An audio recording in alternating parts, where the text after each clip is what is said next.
de mano y miembro superior, Ao Faculty, expresidente de la Asociación de Cirugía de Mano de Colombia, en Medellín, Colombia, y como ex residente y actual cirujano de reconstructiva de miembro superior, el doctor José Castro, que además es parte del Comité SLAR de Perú, Hombro y Codo. Y bueno, vamos a tocar 3 temas muy importantes de lesiones traumáticas de codo. Y para iniciar, le voy a dar pase al doctor José Castro, que inicie con su charla, en este caso, fractura de cúpula radial. Doctor Castro, Ok. le cedo la pantalla para que pueda iniciar. Ya, gracias.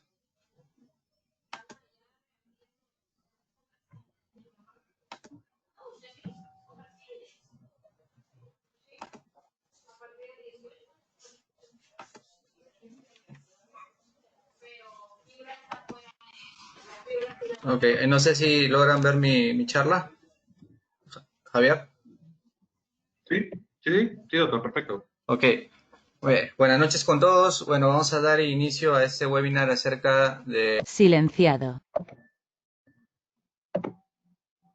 Sonido reactivado. Buenas noches con todos. Bueno, vamos a dar inicio a este webinar acerca de lesiones traumáticas en codo. La primera charla que se me ha encomendado es fractura de cúpula radial. Yo soy el doctor José Castro. Entonces, vamos a ver. Entonces, lo primero que hay que reconocer realmente es importante en este tipo de fracturas es la clínica, ¿no? Dejando de lado todo lo que concierne a la evaluación neuromuscular y a la evaluación del codo que nos ha enseñado en semiología. En este punto yo considero de suma importancia, ¿no? Sobre todo en este tipo de fracturas, evaluar los rangos articulares, tanto la flexoextensión como las rotaciones. Y más adelante voy a mencionar cuál es la importancia real de este examen físico, principalmente de los rangos articulares, ¿no? Entonces, cuando tenemos una fractura de cúpula, hay que estudiarla. Las radiografías de codo, yo recomendaría hacer AP lateral y adicionarle una oblicua. Muchas veces la incidencia obliqua nos permite identificar fracturas que de repente en el AP lateral no las podemos observar. Siempre asociarla a una radiografía de muñeca, ¿no? Hay un cierto porcentaje en que está asociado a compromiso de la membrana interósea y que puede llegar a comprometerse hasta la banda oblicua distal, con ello una inestabilidad o de repente también hay una asociación con desgarro de fibrocartílago, entonces nos permite sospechar de cierta manera, ¿no? Y en definitiva, la tomografía nos permite analizar los fragmentos, la conminución y con ello planificar nuestra cirugía. ¿Cuál es mi opinión acerca de la resonancia? Realmente no le encuentro una utilidad en general en el trauma agudo, en el trauma de codo, ¿no? Este estudio es sumamente interesante, publicado, donde participó la doctora Denise Eidenhall, ¿no? Donde él, a un grupo de pacientes, le hace de manera sistemática resonancia y determinan que sí, es cierto, hay bastantes lesiones asociadas, como se puede ver, 57% tuvieron lesión del ligamento colateral lateral, 36% del medial, 5% lesiones ocondrales, 2% lesiones de coronoides, ¿no? Pero lo interesante de este estudio es que le hicieron el seguimiento, si bien es cierto fue un seguimiento corto, pero vieron que todas estas lesiones realmente eran asintomáticas o tenían una escasa relevancia clínica. Por tanto, ellos concluyen que tampoco este tipo de estudios es realmente útil en un trauma de codo y específicamente en ese estudio de una fractura de cúpula radial. ¿Qué hay acerca de la clasificación? Tenemos muchas clasificaciones. El problema de todas estas clasificaciones es que tienen un desacuerdo interobservador. La más usada es la modificación de Johnson, el cual modificó la fractura de la clasificación de Mason, ¿no? Y es importante también reconocer que, basado en la clasificación de Mason o en la severidad de la fractura de cúpula, las lesiones asociadas van a ir aumentando. Entonces, este estudio es sumamente interesante, donde participa el doctor Bernard Murray, donde podemos ver que las lesiones asociadas, basado en el tipo de Mason, es en ascenso conforme la complejidad se va dando, ¿no? Llegando, por ejemplo, en un Mason 3 hasta un 75% de lesiones documentadas, ya sea tipo ligamentarias o entre otras, ¿no? Entonces es importante además tener en cuenta y en mente acerca de la característica anatómica y con ello evaluarlo, tratar de siempre evaluar la membrana interósea, ¿no? Esta es una disección cadavérica que realicé en la Universidad Autónoma de Madrid, donde vemos la extensión de la membrana interósea. Entonces hay que reconocer que tiene la blanda oblicua distal, la cual en estos últimos años ha cogido una gran importancia acerca de la estabilidad de la radio cubital distal, la banda central, la banda oblicua proximal y una accesoria. Y todas ellas es muy importante y muchas veces están asociadas a esta fractura de cúpula, independientemente de la severidad de esta, no tanto en los grados menores, ¿no? Como los grados más severos. Y realmente es muy difícil diagnosticarlo cuando uno tiene un trauma agudo. Es más, el Adant publicó acerca de cuál es el porcentaje de que él logró hacer un diagnóstico correcto de una lesión de membrana interósea y fue realmente el 38% de los casos. En otros casos, este diagnóstico de lesión de membrana interósea se hizo 7 o 8 años posteriores a la lesión. Por tanto, es muy difícil y más difícil es cuando se asocia a un trauma agudo. Pero siempre hay que sospecharla, ¿no? Cuando ya tenemos una fractura estallada, ¿no? La cual no podemos sintetizar, ¿no? Y la tenemos que retirar, quizás es un poco más fácil porque nos permite hacer este test, que es el Radial Pull Test, en donde en términos sencillos se hace una tracción lineal del radio, ¿no? El fluoroscopio enfoca en la muñeca y observamos principalmente la varianza ulnar. Si esta varianza ulnar aumenta mayor o igual a 3 milímetros, estamos hablando de una posible lesión de membrana interósea, ¿no? Si esta varianza ulnar aumenta por encima de 6 milímetros, podemos también sospechar, aparte de la lesión de membrana interósea, una lesión del fibrocartílago triangular. Entonces, ya pasando al tratamiento, yo les voy a mostrar un protocolo de tratamiento que lo leí durante mi residentado y yo creo que hasta ahora tiene mucha vigencia. Es este algoritmo que lo publicó el doctor George Adwell y el doctor Graham King, donde a mi parecer resume de manera muy correcta acerca de cómo manejar en cada tipo de fractura. Y lo que me llama bastante la atención es que él no consideran tanto el Mason 1, Mason 2, Mason 3, sino ellos analizan más el tipo de patrón fracturario, el grado de desplazamiento y la área en el cual es comprometido. Entonces vamos a desglosar de manera muy rápida este algoritmo.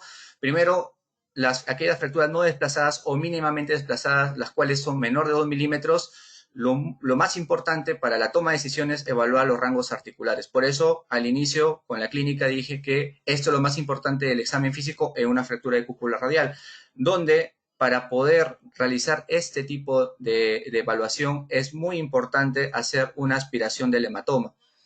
Y eso es un error muy común. Uno trata de explorar los rangos osteoarticulares en el contexto de una fractura de cúpula radial con el hematoma producido y realmente te va a generar un bloqueo, limitación, etcétera. Entonces no te genera una adecuada decisión, ¿no? Hay que aspirarlo. Algunos colocan lidocaína, otros no.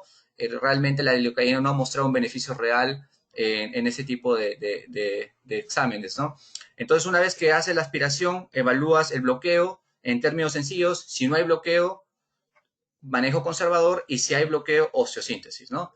Por otro lado, tenemos también este tipo de fracturas que ya están desplazadas, pero son de pequeña área, ¿no? Menor de 33% del espesor total de la cúpula, pero sí un desplazamiento mayor de 2 milímetros. Y lo mismo, ¿no? El algoritmo, igual evaluamos los rangos osteoarticulares y vemos si hay bloqueo o no para toma de decisión.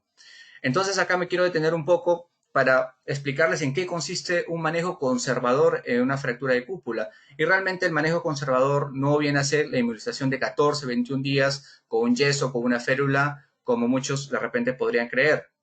Este es un estudio sumamente interesante donde comparan 3 tipos de protocolos. El primer protocolo es inmovilización inmediata, en las primeras 24 horas después de la injuria. El segundo protocolo viene a ser el uso de una férula por 2 días, ¿no? Y después la movilización temprana. Y el tercer protocolo debe ser una férula de 3 días para después empezar los movimientos activos. Llegando a la conclusión que los 3 protocolos te generan resultados sumamente buenos, pero aparentemente existe una superioridad en el segundo protocolo, en el cual inmovilizas 2 días y después empiezan con los movimientos activos. Entonces, eso es el primer mensaje que me gustaría dejar, que el tratamiento conservador de una fractura de cúpula radial es la movilización temprana o precoz. Por otro lado, ya tenemos aquellas fracturas que ya tienen indicación quirúrgica, las cuales están desplazados más de 2 milímetros y tienen una mayor área de compromiso. Y en este algoritmo, lo más importante es realmente analizar si es que esa fractura que vamos a enfrentarnos es sintetizable o no sintetizable. No tanto si es un Mason 1, Mason 2, Mason 3, porque también puede darse que un Mason 3, ¿no? Yo pueda sintetizarlo y esté seguro y pueda poner una fijación estable. Perdón, por favor, ¿puedes apagar tu micrófono? Y pueda, a ver, un Mason 3. Silenciado. Sonido reactivado. Okay. Y puede un Mason 3 quizás hacerle una osteosíntesis y con ella, ¿no? Si es que la osteosíntesis es realmente estable y me permite movilización precoz, ese es el mejor tratamiento. Entonces, vamos a pasar ya a la parte de tratamiento quirúrgico. Tenemos la osteosíntesis, ¿no? Es importante conocer las variaciones anatómicas del cuello del radio proximal. Este artículo lo publicó Giuseppe Gianicola, donde él encuentra 3 patrones distintos a nivel del cuello. Uno que es plano, menos cóncavo y muy cóncavo. Y eso es importante por eso es muy difícil realmente adaptar una placa en este tipo de fracturas. Existen muchos modelos con diferentes formas y realmente ninguna es ideal, ¿no? Como se ve acá, no lograron adaptar en los distintos tipos de cuellos que encontraron de radio proximal. Es por ello que en todas las fracturas yo migré de placas hacia tornillos cruzados, independientemente si es cuello o obviamente un compromiso más articular, los tornillos tienen mucho más beneficio. Y este estudio, publicado en 2015, comparan ambas técnicas, placa con tornillos cruzados, donde, si bien es cierto, los tornillos no es superior a las placas, pero equiparan o son resultados muy comparables. Y lo interesante de este análisis fue que ellos tuvieron mejores resultados en la rotación, porque como son tornillos, ¿no? Y muchas veces podemos colgar tornillos tipo Herbert, en los cuales las cabezas sin cabeza, no tenemos tantos problemas del área segura como se han descrito con las placas. Este es uno de mis casos, un paciente de 60 años que tiene una fractura de cúpula radial con olecrano. Esta es la tomografía, ¿no? Vemos una fractura sumamente compleja. Le realizo un abordaje posterior, le coloco una placa por este abordaje y hago la técnica de los tornillos cruzados para la cúpula radial, ¿no?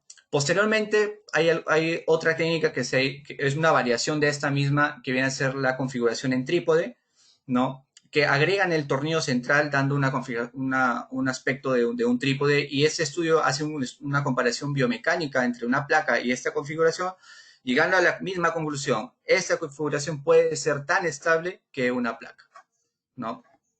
Ahora, ¿qué hay acerca de los reemplazos articulares, ¿no? En este punto, digamos, existen muchos modelos de prótesis articulares y las indicamos en aquellos casos que realmente la osteosíntesis no se puede dar. Por eso hay que evaluar bien intraoperatoriamente si realmente mi fractura es sintetizable o no. Y esa revisión sistemática trata de analizar todas las diversas combinaciones y tipos y demás cosas de prótesis de cúpula radial, llegando a la conclusión que la tasa de revisión en todas estas, como ven, en todas estas combinaciones no tiene una significancia estadística. Además, los scores funcionales realmente tampoco no tiene una gran significancia entre uno u otra combinación. Pero lo que sí te va a marcar, ¿no?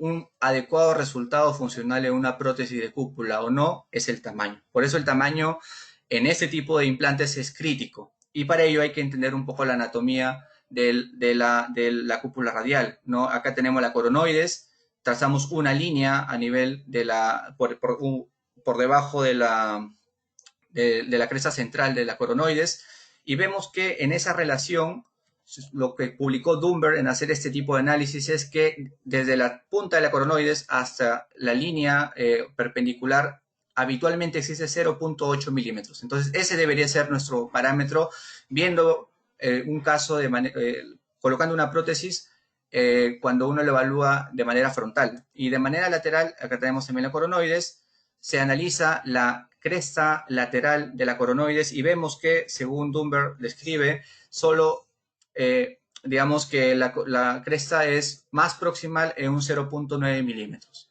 ¿No? Otro dato sumamente importante es analizar el eje de la cabeza radial en relación al cuello y la diáfisis, ¿no? Este es uno de mis casos que realmente me dejó muchas lecciones. Es un paciente de 17 años que tiene este tipo de fractura, aparentemente una fractura de 2 partes, ¿no? Lo que llama mucho la atención es esta subluxación anterior de la cúpula y del radio, probable lesión de membrana interósea, ¿no? Esa es su tomografía. Este paciente fue sometido a una osteosíntesis por otro colega, ¿no? Donde realmente, según su criterio, no existió la posibilidad de hacer la osteosíntesis, ¿no? Por lo que, como no había preparado otra opción, simplemente lo dejó así y, bueno, pasó a hospitalización una vez más. Entonces, acá te deja una moraleja. Siempre cuando vas a afrontar una fractura de cúpula radial, realmente tienes que estar preparado para 2 escenarios, ¿no? Porque puede que parezca sintetizable, pero no es sintetizable y nos quedamos así. Y en ese caso, quizás algunos podrían opinar dejarlo en cupulectomía, pero el problema es que tenemos un posible compromiso de la membrana interósea. Entonces, en este punto yo asumo el caso. Yo considero que era importante colocarle una prótesis de cúpula, a pesar de la edad. Le coloco la prótesis de cúpula. Esta es una de mis primeras prótesis de cúpula que la coloqué en el 2017. Y vemos una serie de errores que yo cometí y tengo que asumirlos. Primero, mi cabeza estaba más alta de lo normal, ¿no? El límite era, según lo que publicó Dunbar, de 0.8 milímetros, estamos por encima de eso. En relación del ángulo del cuello con la cabeza, también tiene cierto grado de angulación mi prótesis, ¿no? Y si lo vemos en la radiografía lateral, ¿no? Ubicándonos como reparo la cresta lateral de la coronoide, vemos que también esta prótesis está muy alta, ¿no? Además, el espacio ulno-humeral medial es asimétrico, como se puede ver acá. Llegando a la conclusión que sí, es una cabeza muy alta, muy ancha y tengo un espacio humeral medial asimétrico. Por tanto, este paciente va a tener una erosión del capitelio, este paciente va a tener rigidez de los rangos articulares, ¿no? Una limitación a la flexión y entre otros problemas que produce colocar una prótesis muy alta y muy ancha, ¿no? Y eso fue lo que pasó y finalmente tuvimos que a los 6 meses hacerle un retiro de la prótesis de cúpula, pero ya en ese momento ya teníamos la membrana interósea cicatrizada, ¿no? Entonces, a veces, cuando tenemos una fractura con cominución es muy difícil medir o tratar de encontrar cuál es la medida precisa, ¿no? Porque cuando tenemos esa cabeza cominutada, ¿no? Tratamos de medir y realmente a veces nos falta fragmentos, no podemos armar totalmente para hacer la medición, para poner una prótesis. Y ese estudio es sumamente interesante, publicado por George Adwell, donde trata de analizar las distintas distancias que tiene la cabeza del radio. Y para empezar, la cabeza radio es elíptica. Tenemos un diámetro mínimo, que viene a ser un diámetro máximo, y dentro de esta elipsis tenemos un círculo, que es el plato, ¿no? Y también tenemos un diámetro del plato. Entonces, él hace el análisis de los distintos valores, llegando a la conclusión que el diámetro mínimo es el que te puede dar más seguridad, más fiabilidad al momento de decidir un tamaño de una cabeza radial en una prótesis. ¿Qué hay acerca de las prótesis holgadas o la loose fit?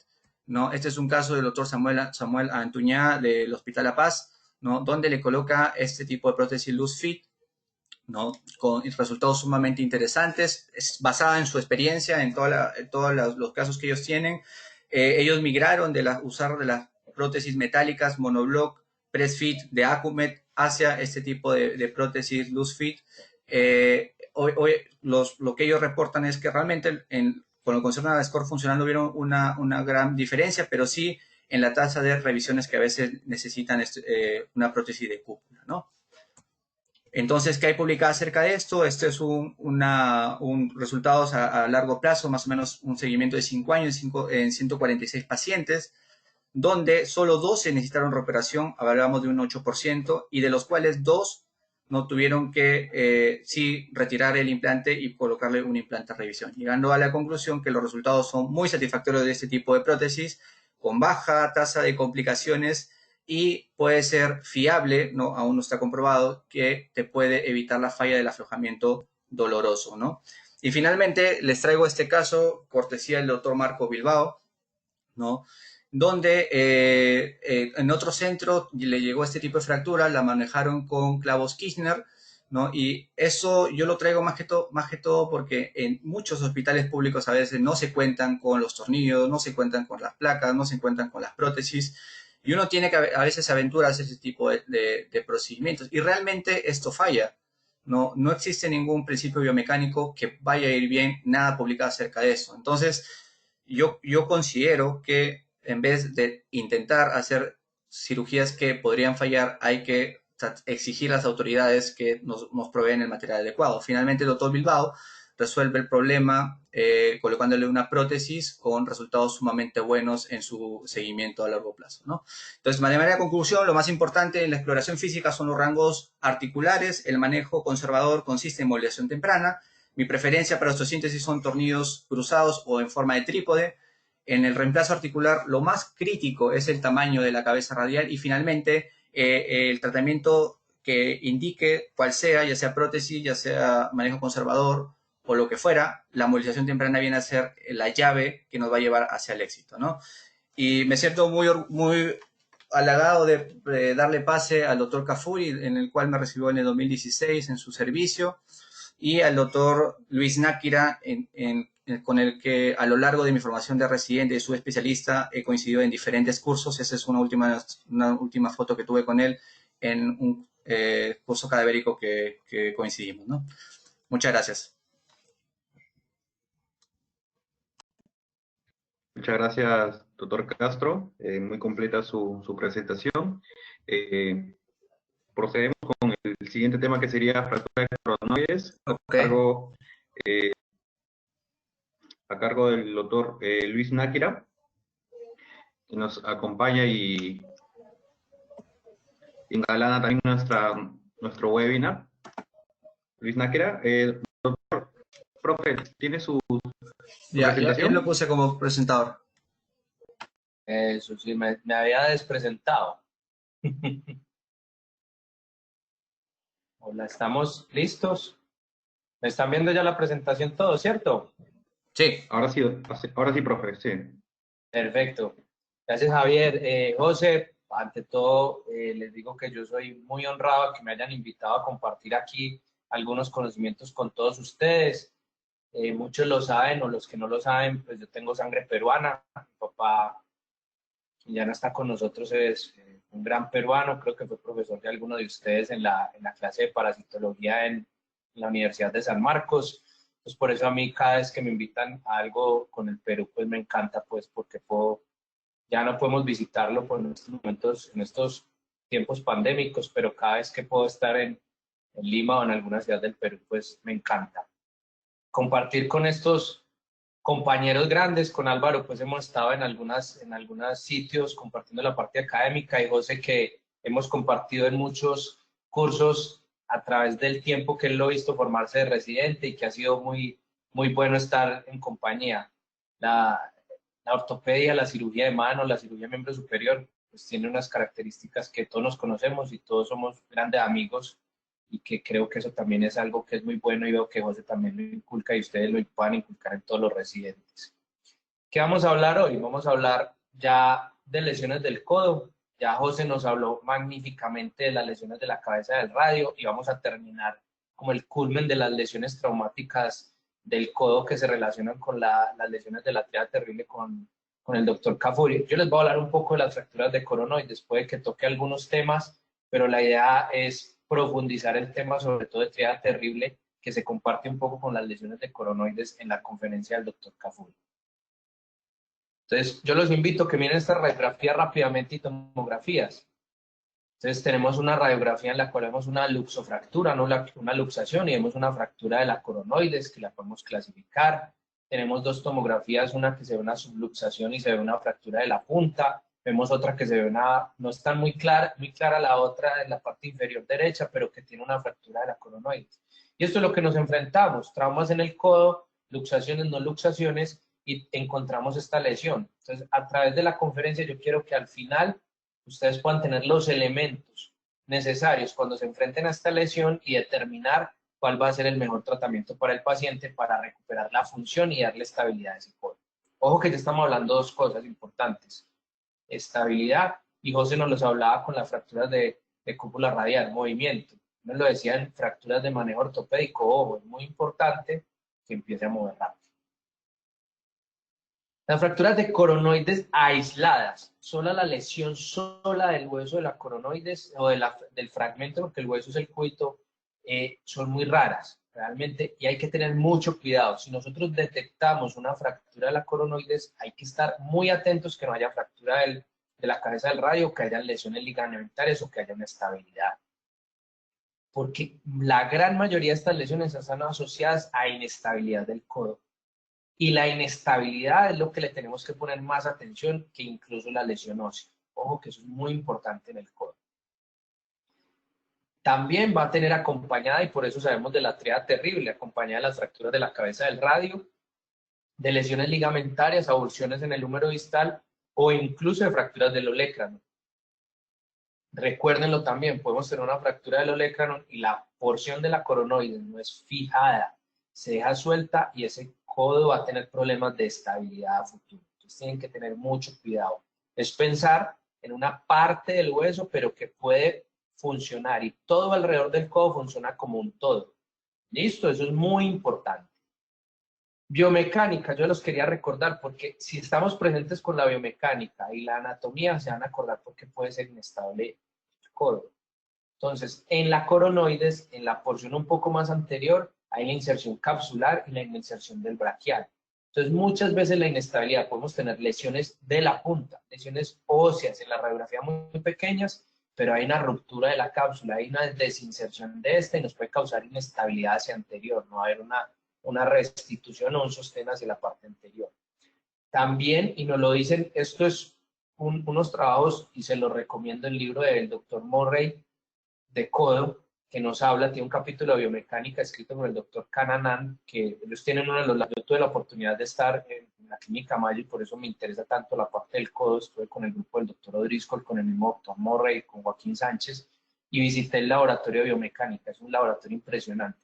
Ellos se dieron cuenta, empezaron a ver qué tanto de la fractura, acuérdense que hay esa clasificación de Regan y Murray, que la vamos a ver más adelante, qué tanto de ese tamaño de la fractura puede causar inestabilidad. Y se dieron cuenta que las fracturas se comprometen más del 50% de la coronoides, ya por no tener ese tope mecánico pueden causar inestabilidad hacia anterior.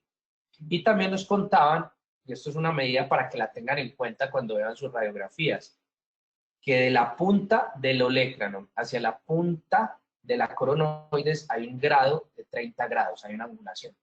Y a medida que esa angulación se pierda, se va a perder fragmento o altura de la coronoides y nos puede causar inestabilidad. Entonces es importante cuando clasifique, cuando miren, ustedes van a valorar. Entre más alta tenga o esa angulación sea más cercana a 30 grados, va a ser más estable esa lesión posiblemente. Entre más esa angulación sea a 0 grados, va a ser más inestable. Entonces es importante y eso nos acompaña. ¿Qué les dije ahora? Que es muy raro que sean lesiones aisladas. Entonces recuerden la anatomía. Uno de los principales estabilizadores del codo son los ligamentos colaterales, además pues de la parte ósea. Y la coronoides tiene la particularidad, como se lo ven ustedes, de tener una relación íntima con los dos ligamentos colaterales. Por eso les traigo estos dos preparados anatómicos. ¿Cómo así? Entonces ustedes ven, el ligamento colateral medial, la gran mayoría de su inserción es en la parte anteromedial de la coronoides. Por eso esa clasificación ha tenido ahora mucha influencia y es importante clasificarlo ahí. Esa región anteromedial es donde está el ligamento. Entonces muchas veces la fractura sí está ahí, pero al estar en esa porción el ligamento queda suelto y por eso el codo puede ser inestable. Y nos va hacia todo lo que nos va a hablar ahora Álvaro. Pero también la porción cubital del ligamento colateral lateral se inserta más a la base, como lo podemos en el preparado, en la foto, a la derecha inferior. Entonces yo quiero que eso se vayan yendo ustedes a la mente. Ojo, porque uno muchas veces, no, es que es una lesión de la punta, es que la coronoide no es tan importante. Ojo, que tiene una relación íntima con los ligamentos. Entonces siempre debemos evaluar la estabilidad. Ya nos lo decía en la cabeza del radio también. O sea, hay que evaluar la estabilidad y evaluar que no tenga bloqueo. Entonces, vamos perdiendo un poco la importancia del sitio de la fractura, ojo, excepto la foseta anteromedial, pero vamos mirando que hay una relación de esa porción del hueso con los ligamentos. Este trabajo, este artículo, se los recomiendo que se lo lean. Es un artículo, lo encontré hace poco, es del COR, del Clinical Orthopedics, no es muy viejo, es del 2017, y estos doctores de Corea empezaron a analizar cómo era el mecanismo de trauma para tener una lesión aislada de la coronoides, para tener una lesión aislada de la cabeza del radio o para tener lesiones combinadas. Entonces encontraron, después de hacer sus estudios, que hacen una combinación con resonancias magnéticas para ver la zona donde hay derrame o contusiones óseas, y encontraron que la lesión aislada de la coronoides se veía asociada a una trauma en varo y en rotación interna del antebrazo, como lo vemos ahí en esa imagen, y eso es lo que iba a ocasionar la fractura única como la coronoides. Entonces, eso es importante y nos vamos familiarizando, y ustedes que están como en todo este estudio les recomiendo este trabajo. Vamos ya un poco más a las clasificaciones. Entonces tenemos clasificaciones de hace muchísimo tiempo. Uno, si a ustedes les interesa el codo y pueden viajar como lo ha hecho José, que ha ido a muchos sitios para entrenarse, uno de los sitios para ir a estudiar el codo es la Clínica Mayo en Rochester, porque creo que de los 10 cirujanos más prominentes de codo en el mundo, allá hay 4. Está el hijo del doctor Morrey, el doctor Morrey va un poco de tiempo, el doctor Joaquín Sánchez y Sean O'Driscoll. Entonces, es una recomendación. Y cuando ustedes leen clasificaciones de lesiones del codo, cuando ustedes leen de todas estas lesiones, la gran mayoría fueron descritas o los trabajos son allá en la Clínica Mayo. Entonces, no me pierdan la oportunidad. Entonces, tenemos la clasificación tradicional, que es la de Regan y Morrey, de hace muchísimo tiempo, que nos habla de 1, 2 o 3, 1 de la punta, 2 de menos del 50% o del 50% y 3 de la base. Es una clasificación que es rudimentaria, pero también nos da y nos dice la punta, posiblemente el hueso no va a dar inestabilidad, pero la 2 o la 3 pueden dar algo inestable. Después fue modificada a una tipo 4, como la vemos en la imagen de la mitad del centro inferior, en la cual la 4 hay una 4 medial, o sea, hablando de la foseta anteromedial, o 4 lateral, hablando de la porción lateral, o sea, la fosa sigmoidea. Entonces eso también nos habla un poquito como modificándose. Y el doctor O'Driscoll, él tomó, es un artículo también que es muy interesante que lo lean, no traje las referencias, se las quedé viendo, pero nos hablaba que, claro, hay unos que son de la punta, hay unos que son de la base y hay unos que son de la foseta anteromedial, y que ojo con la foseta anteromedial. Entonces, aquí ya vamos aprendiendo que las fracturas de la base, las fracturas que comprometan más del 50%, vamos a tener alguna lesión. ¿Listo? Ojo que podemos tener lesiones de la punta, pero con inestabilidad. Entonces ahí la inestabilidad no es la fractura, sino otra. Y, ojo, como les vengo diciendo, la foseta anteromedial, que es la inserción del colateral medial, y esa es muy inestable. Imágenes diagnósticas, radiografías anteroposteriores, laterales. Miren que en una radiografía anteroposterior podemos ver la coronoides, claro que hay en una anteroposterior, podemos ver la parte anterior, hay una superposición con el olecranon, digámoslo así, y una lateral con la cabeza del radio. Pero nos puede dar la información inicial y sobre todo nos puede dar cómo está reducida o cómo está la articulación, que eso es importante que los vayamos familiarizando.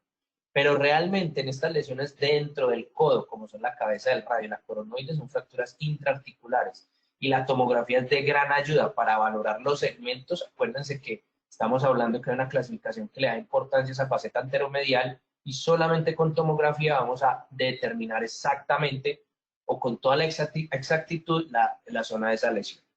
Entonces, bueno, ya les hablé, ya les dije cómo podía ser el trauma, ya les dije la clasificación, ya les dije la importancia anatómica y de biomecánica. Entonces, ¿ahora qué vamos a hacer con esta lesión? Pues, ahora vamos a ponernos a pensar un poquito el cerebro y hacer un poquito más de análisis. Entonces, debemos hacer un planeamiento.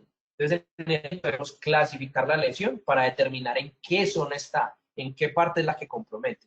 debemos verificar si hay inestabilidad. Ahí yo puse verificar la inestabilidad, no verificar la estabilidad. El codo es estable, eso nos da una cantidad de cosas donde podemos hacer tratamiento. Ver si tenemos otras lesiones, olecranon, cabeza del radio, húmero distal, ligamentarias, espacios más abiertos o lo que sea. Y ya con eso vamos a ver listos para operarnos, para operar. ¿Por dónde la voy a abordar? Vamos a ver que hay diferentes tipos de abordaje o cómo la vamos a fijar, en qué tipo de material puedo fijar esta lesión. Listo. José decía algo muy, muy importante y se lo repito en el codo. El codo es una de las lesiones que hay que ir preparado con todo. Uno tiene un planeamiento muy adecuado, pero muchas veces un tornillo suficiente y uno piensa, ah, con tornillos, y se da cuenta, necesito una placa de pequeños fragmentos. O no, esa cabeza necesito la prótesis, o necesito anclajes, que es algo que yo les recomiendo siempre que vayan a abordar alguna lesión del codo, tengan anclajes. No, es que no tiene lesiones ligamentarias, pero se pueden reforzar porque esos pacientes algunas veces empiezan en inestabilidades posteriores después de las fijaciones o de las cosas que ustedes les hacen. Tenemos este caso. Este es un primer caso. Es un paciente, perdón Álvaro, creo que ahí, porque este paciente tiene lesiones combinadas, pero no al tratamiento. Es un paciente que fue comentado por teléfono, donde yo hacía mi turno. Un paciente que tuvo un trauma en el codo, él sintió que el codo se le salió, lo volvió a entrar, le tomaron estas radiografías, esta tomografía. Entonces yo les dije, listo, claro que sí, no hay ningún problema. Paciente, póngale una férula, yo le evalúo una semana que se deshinche, todas las cosas, le evaluamos. El paciente volvió a las 2 semanas, no a la semana, sino que volvió a las 2 semanas, y con este resultado, o sea, que toda la férula y tenía un codo estable con unos movimientos muy adecuados. Entonces tenemos una fractura de coronoides, como ustedes vieron, que podemos clasificar una tipo 1 de la punta, asociada con una fractura de la cabeza radial, que la podemos clasificar como una, aunque pareciera que hubiera luxado como una 4, pero que no tenía bloqueos, vamos a decir una 1, una 2, y el paciente no tiene ninguna limitación. Entonces aquí yo les voy. No es que toda lesión se tenga que operar, hay que mirar la estabilidad. Si podemos poner a mover el paciente lo más rápido, estable, es lo mejor para él. ¿Listo? Entonces aquí tenemos un tratamiento que puede ser ortopédico. Pero entonces, ¿cuándo las debemos fijar? ¿Cuándo las debemos operar? Entonces, 1, la inestabilidad. Si el paciente es inestable, puede ser una lesión de la punta, hay que darle la estabilidad. Pues seguramente será algo más ligamentario. Una tríada terrible, ya Álvaro nos lo va a mostrar. Facetas anteromedial, no las dejen pasar. Ese paciente puede volverse inestable muy rápidamente. O sea, puede que no esté, que no lo puedan evaluar adecuadamente en urgencias, que por dolor, que ustedes no notan. Pues si tiene una faceta, el paciente va a hacer una inestabilidad en valgo y va a tener problemas del cubital después y les va a hacer todo el problema que quiera. ¿Listo?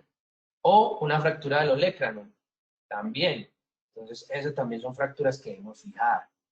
Acá coronoide no está. No, acuérdense, cuando hagan su planeamiento hay que fijar la coronoide.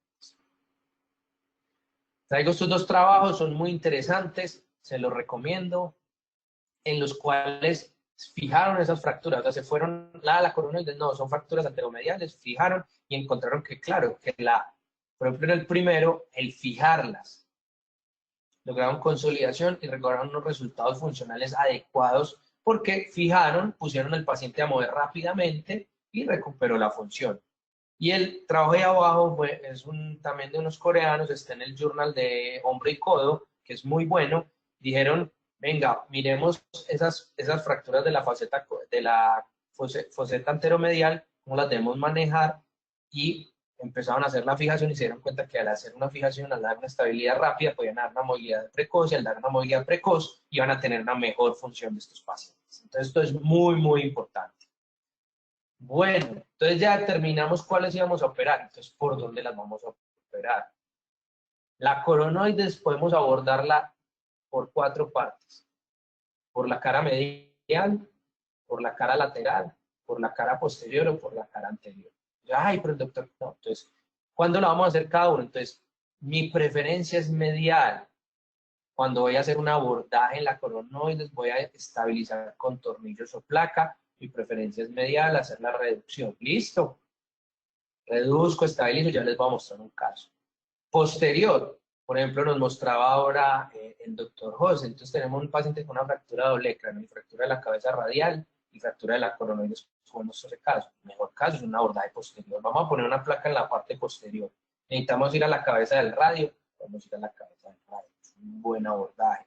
¿Listo? Lateral. Algunos casos que más que la fractura es la inestabilidad de la cápsula y tienen fractura de la cabeza del radio. Y voy a hacerle un reemplazo. Entonces, cuando retiro todos los fragmentos, me queda un espacio por la parte misma lateral y miro, puedo darle la estabilidad y puedo restituir todo por esa parte lateral, lo hago. No tengo que hacer un nuevo abordaje. Listo, pero son casos seleccionados y todo nos va a hacer. Y ahora últimamente se ha hablado mucho del abordaje anterior. Yo lo he usado más para fracturas de la cara anterior del húmero distal. Es más o menos el mismo abordaje y últimamente han hablado mucho de esto y también se los traigo. El medial, como les dije, el que todos conocemos, pero quiero darles dos detalles que son muy importantes cuando usted lo hace un abordaje medial. Disecamos, exponemos el epicóndilo, exponemos la inserción, el origen de los músculos flexopronadores, y entonces ustedes van a tener, como lo vemos en la imagen, van a poder entrar a través de la masa muscular más hacia la parte, digamos, lateral o más hacia la parte anterior. ¿Cuál es la recomendación? Si ustedes quieren poner un tornillo de anterior hacia posterior, vayan más anterior en la masa muscular. Si van a poner una placa, que ya les voy a mostrar un abordaje hecho por mí, a través de la masa, casi en la mitad, como se ve aquí el bisturí entre el flexor carpio radialis y el flexor carpio ulnaris, ahí van a entrar y van a poder poner su placa, van a poder disecar hacia la parte, digamos, más hacia inferior o hacia posterior del cúbito y hacia la parte anterior y hacia la corva. ¿Listo? Pero van a poner un tornillo anterior o posterior, váyanse más anterior, incluso casi que en el pronador, abran una ventana y van a llegar más directo. ¿Listo? Siempre respetando, entre más anterior está el mediano en el paquete, más posterior está el cubital, hay que tener cuidado. ¿Listo? Entonces ahí lo vemos y miren cómo se puede hacer la disección y exponer la placa. Entonces, como dicen, siempre los dibujos son muy fáciles, uno cuando está, pero cuando hace el abordaje se complica. Aquí les traigo una imagen de la foto, entonces ustedes ven el abordaje que tenemos, la exposición que yo les muestro con los Farabel, hay que tener cuidado ahí, cuando tomé la foto estaba un poquito enérgico el ayudante con el cubital, pero hoy lo podemos separar y vemos la exposición que ponemos de la placa. Las placas que tenemos precontorneadas exigen esa disección porque van fijas en la diáfisis en la parte más medial y hacia la parte anterior para darle como el soporte, el sostén o el bútres. Entonces eso tiene. Ahora están en el abordaje anterior, se los voy a mostrar utilizando unas placas más como rectas, que no hay que fijarla en la diáfisis, sino en la cara anterior. Entonces eso tiene cada uno su mentalidad, pero este es el abordaje que yo prefiero cuando voy a poner placas en la corona. Entonces aquí vemos la restitución. Dos detalles, a mí me gusta poner muchos anclajes. Si ustedes lo ven y se los traigo rápidamente, miren que en el dibujo, en la parte hacia la izquierda inferior, muestra un anclaje donde es la inserción del ligamento y todo. Me gusta reforzar toda esa inserción. Después, al finalizar, así no tengo una lesión, una avulsión clara. Eso ayuda mucho, es una recomendación que les doy tanto cuando vean la parte lateral, en las fracturas de la cabeza y en la parte media. Y miren el resultado funcional del paciente con la restitución después de hacer su abordaje. Por la cara lateral, este es un paciente, una lesión de una tríada terrible, una fractura de la cabeza con descabezado, con fractura más de la punta, pero era inestable. Si ven la luxación hacia todo anterior, yo generalmente pongo la prótesis y miro y sigue con inestabilidad anterior, voy a hacerle un abordaje. Entonces en mi abordaje no tengo fotos, les pido la disculpa, miren ahí en la anteroposterior, el anclaje donde es toda la punta de la coronoides y hago un plicaje de la cápsula anterior y parte del braquial para darle la estabilidad al paciente. Miren que ya se restituye. Miren lo que hablaba José de la cabeza, la altura con comparación a la punta de la estiloides, la coronoides, perdón, y miren el resultado de la paciente funcional después de un seguimiento. Entonces, si ustedes dan estabilidad al paciente, van a lograr estos resultados. Si ustedes no le dan estabilidad, no van a lograr estos resultados y van a tener artrosis rápidamente en su codo. Anterior, lo traigo, no lo he hecho para húmero distal, pero aquí les traigo 3 artículos de personas diferentes, incluso un artículo de técnicas de miembro superior que la describen. Entonces una incisión, miren ahí la imagen, la M medial, L lateral, PD hacia proximal, donde está el bíceps, teniendo en cuenta la cresta, un abordaje, hay una disección del bíceps hacia lateral y hacia medial van a encontrar el braquial lo abren y ahí llegan a la punta de la columna. Entonces hay que tener, mucha gente le da susto, pero aquí usted ve los enemigos muy de frente, ve el paquete neurovascular, o sea, ve el mediano y ve la arteria y la puede separar fácilmente. Entonces no tiene ninguna, si usted va con toda la precaución. Y miren que pueden hacer, estas dos disecciones de esas fotos las traje porque pueden hacer una ubicación con tornillos o una placa en toda la cara anterior y es una disección adecuada. Algunos la prefieren, aquí en Colombia hay un artículo escrito por el grupo de la Universidad Nacional Jairo Gómez, que muchos lo conocen, el doctor Calixto, que hacen una descripción para húmero distal, pero se puede más o menos ir hacia la parte proximal. Entonces miren este del artículo de los coreanos, miren la fractura con el desplazamiento, una placa anterior como un bútres completamente, y miren el resultado funcional del paciente. Entonces tienen también la alternativa. Bueno, pero como todo, ¿cuál es el mejor abordaje o por dónde debemos abordar o por dónde debemos fijar dónde es mejor? Entonces hay este artículo en el cual hacen una comparación si es mejor fijarlo anterior, es mejor fijarlo por medial o es mejor fijarlo por posterior. Y ellos comparan tiempo de cirugía, sangrado, la consolidación. Entonces les traigo el abstract, los invito a que lo lean. Y ellos dicen, lo que influye también es el tipo de fractura, donde esté ubicada la fractura. Entonces ellos encuentran que el mejor abordaje, el que da mejores resultados, es cuando hacen un abordaje por posterior y se fija por posterior. Claro, no tienen que poner nada medial, no tienen que abordar hacia el nervio cubital que puede dar problemas después, va a sangrar menos, no tienen que tocar la musculatura. De posterior a anterior es la mejor forma de abordarlo y de fijar la coronoides. Es realmente la mejor. Listo, pero hay veces no es fácil hacer la reducción, no es complicado, pero va que es muy importante. Entonces sigue siendo esto. Pero también el artículo, cuando uno lo revisa, es muy importante la anatomía de la fractura. Entonces, si vos tenés una faceta anteromedial, va a ser más fácil por la parte medial. Pero si tenés una fractura tipo 2, que es o de la 3 de la base, de posterior a anterior, va a ser muy fácil fijarla. Entonces, también la configuración de la fractura va a interponer en qué forma vas a fijar y en qué forma va a ser mucho más fácil. Listo. Materiales. Materiales hay muchos para hacer la fijación de la coronoides. Entonces aquí les traigo como un resumen. Tenemos suturas de anclaje usadas hace mucho tiempo y como les dije yo, en casos que es la punta, que es más la inestabilidad de la cápsula, que el fragmento es muy pequeño, pero el paciente sigue teniendo la inestabilidad, prefiero una anclaje en el foco o tras ósea como se pueda, pero prefiero incluso en el foco hacer la reinserción, como lo vemos. Tenemos fracturas, los dos tornillos de anterior o posterior, como les dije, muy bien. Y el tipo de placa, podemos usar cualquier tipo de placa. Tenemos placas precontorneadas, como tiene alguna casa comercial, ya la mencionaban como Acumed, que dan la ventaja que ya tienen como la forma, pero no necesariamente tiene que ser solamente esta placa. Vieron, ahí tenemos placas, como vemos en el centro de la mitad, que están contorneadas para hacer como un bútres para dar la estabilidad, o como lo vieron en el abordaje anterior, poner una placa de mini fragmentos en la parte anterior haciendo la fijación. Entonces, el material va a influir mucho, es el tipo de fractura y el abordaje que vayamos a utilizar. Yo siempre les digo, hay que utilizar el material menor, pero que haga el trabajo. Si el trabajo no lo hace un anclaje, lo hacemos, pero que quede estable.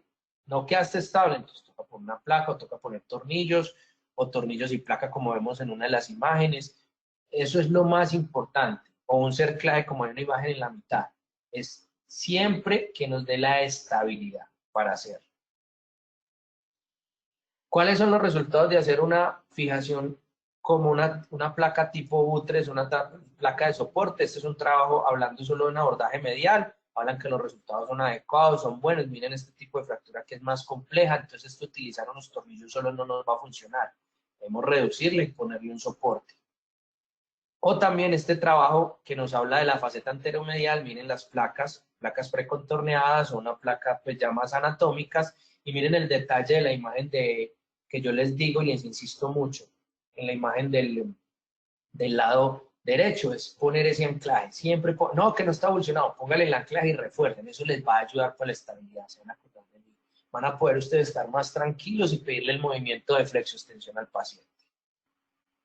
Entonces, muchachos, para llevar a casa, primero, lesiones del codo y más en la coronoides, es valorar la estabilidad del codo. Eso es lo que les va a dar la mayor indicación del tratamiento. Si seguimos con un tratamiento ortopédico, quirúrgico.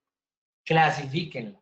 Y ya saben que las fracturas de la foseta anteromedial es mejor fijarlas porque va a haber una inestabilidad posterior posiblemente. Esas son seguramente inestables cuando ustedes la estén abordando. Hacer un planeamiento, que eso va a incluir por qué abordaje lo voy a hacer y qué tipo de material voy a hacer la fijación. Y recuerden, el objetivo principal de este tratamiento es dar una estabilidad al codo y que pueda haber movimiento temprano, pero siempre la estabilidad. En la clínica, el doctor Joaquín Sánchez, creo que lo tiene en algún trabajo, usted un codo inestable es muy difícil mejorarlo después, pero un codo estable, rígido, usted lo puede liberar, ya está estable. Pero usted un codo inestable y móvil es muy difícil el movimiento. Entonces recuerden, su principal objetivo es la estabilidad y si adicional le pueden dar movimiento, mejor. Esos deben ser dos objetivos, pero el primero es la estabilidad en el codo. Yo les quiero agradecer, traigo una foto de la familia, como les digo, tengo mitad de sangre peruano, ahí está mi mamá, está mi papá que ya no está con nosotros, que algunos conocieron, y mi tía que todavía está en Lima, pues y todo. Quiero aquí aprovechar, no sé si estarán, pero agradecerle que en estos meses de pandemia mi mamá quedó atrapada en Perú y varios amigos, es lo bueno de tener amigos, me le ayudaron mucho a estar allá, el doctor Cristian Lozano, Julio Echevarría, también en la enfermedad de mi papá, todo el grupo de la clínica donde estuvo Álvaro Mena, Bruno Pietrapana, estuvieron muy pendientes pues de todo su enfermedad y todo, y yo se los quiero agradecer. Ahorita temprano estaba contando, yo estoy, pues por ser hijo de Perú, estoy haciendo todos mis trámites para tener la nacionalidad y estar porque yo pues quiero mucho a Colombia, todos me conocen, quiero demasiado a Medellín, la ciudad donde yo nací y trabajo, pero también el Perú es uno de los países que me ha dado mucho cariño y pues fue la parte el hogar de mi papá. Entonces, y agradecerles a todos. Espero que ahora tengamos un debate bien bacano en las preguntas y espero que no haya sido muy largo. Muchas gracias. Muchas gracias, doctor Luis Nájera. Muy completa su presentación. Le podemos dar pase ahora al doctor Álvaro Cafuri. Doctor Álvaro.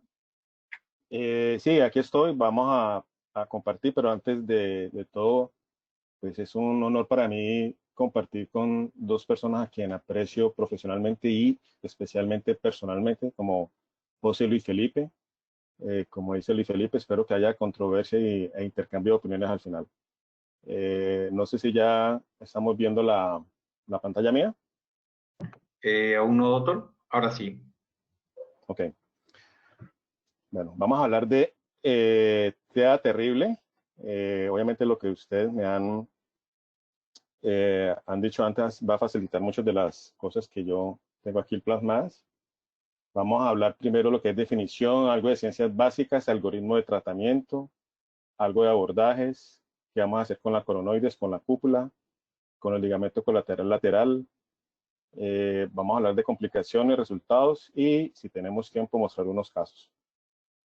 ¿Por qué se llama triada terrible? Ese nombre lo acuñó Hotchkiss en el 96 porque en ese entonces, cuando se veía que había una luxación posterior de codo con fractura de radio y coronoides, que es la definición exacta de la triada, los resultados eran catastróficos. Es la última parte del espectro de la inestabilidad rotatoria posterolateral. ¿Sí? Esto no solamente lo que hay a continuación, no solamente lo ha dicho Hotchkiss, sino son generalidades. Es el 8% de las luxaciones de codo, o sea, no es tan frecuente. Y es un poco más frecuente en hombres que mujeres. El 60%, ojo, son lesiones de baja energía. 40% sí, caída de altura o accidentes de tránsito. En la triada terrible tenemos los tres componentes: la fractura de la coronoides, de la cúpula o cabeza del radio y la luxación posterior. Prácticamente en todos los casos se acompañan de lesión del ligamento colateral lateral. Esas son las características de esta lesión. Y las fracturas, tanto de la coronoides como de la cabeza radial, son por cizallamiento. En algún momento se consideraba la de la coronoides, perdón, que fuera una avulsión, pero esto no es una avulsión. Es el húmero distal que cizalla tanto la coronoides como la cabeza del radio. O'Driscoll nos había planteado hace mucho tiempo que generalmente era una lesión en extensión completa o casi completa, compresión, valgo y supinación del antebrazo. Vamos a ver que esto puede estar un poquito modificado por estudios recientes. Y lo importante es que al estar fija la muñeca y el codo, es el momento, la fuerza, el momento que hace el cuerpo que facilita la fractura y la luxación. El mismo Driscoll lo ha asimilado, yo sé que esto es para luxaciones puras sin fractura, pero lo ha asimilado a lo que conocemos como el círculo de Hori, en el cual todo empieza en la parte lateral y luego progresa hacia medial, tanto anterior como posteriormente, siendo en la mayoría de los casos el último componente de la parte medial. Sin embargo, este es un trabajo muy interesante, en el cual utilizaron cadáveres, 7 especímenes, y ellos vieron que realmente era en pronación, no en supinación, que es la diferencia de cómo ocurrían estos traumas. Cuando ellos tenían, además de esto, una rotación externa de la ulna, siempre se lesionaba, como vemos aquí, el ligamento colateral lateral. Cuando la ulna se iba para el lado contrario, rotación interna, había lesión del ligamento colateral medial, pero esto rara vez lo vemos clínicamente. Entonces, ojo, parece ser que no es en supinación, sino en pronación. Bueno, pero ¿por qué le llaman terrible? Porque hay muchos estudios que han mostrado un mal resultado cuando no se tratan las fracturas asociadas por una alta incidencia de la reluxación con reducción cerrada y yeso, porque hay un alto riesgo de rigidez cuando se inmovilizan más de 3 semanas y porque hay un pésimo resultado cuando se reseca la cabeza del radio en este tipo de lesiones. En cuanto a diagnóstico y manejo inicial, obviamente hacer bien una anamnesis, unos antecedentes, qué le ocurrió al paciente, cómo estaba, algún antecedente que me tenga que hacer pensar en detener un poquito la cirugía o no, o todo lo contrario. Y en el examen físico siempre va a valorar bien los pacientes. Por ejemplo, si hay equimosis medial, pensar que hay lesión del colateral medial. Ojo con la flictenas o el edema severo, especialmente cuando el paciente llega tardíamente sin haber sido reducido. Siempre anotar su examen neurológico vascular, especialmente en traumas de alta energía, evaluar la muñeca del hombro, porque como vemos allí, hasta un 40% puede estar asociado con otro tipo de fracturas. Inicialmente tomamos nada más las radiografías. En ese momento que hacemos el diagnóstico, deberíamos de reducirlo, y ya una vez reducido, idealmente tomar una tomografía computerizada, ojalá 3D. Sí se puede hacer manejo conservador en casos seleccionados con fracturas de coronoide y radio pequeñas, cuando la radiografía y el TAC muestran buena congruencia, buena reducción, sin fragmentos libres intraarticulares, y cuando clínicamente yo examino al paciente hay una buena estabilidad, por lo menos hasta menos 30 grados de extensión, y cuando no hay resaltes. ¿Cuál es el tiempo ideal para cirugía? ¿Nos ayuda para algo la evidencia que hay? Sí, definitivamente se evidencia que si la cirugía se hace antes de 2 semanas, hay mejor movilidad, mejor resultado funcional con el DASH y menos subluxación.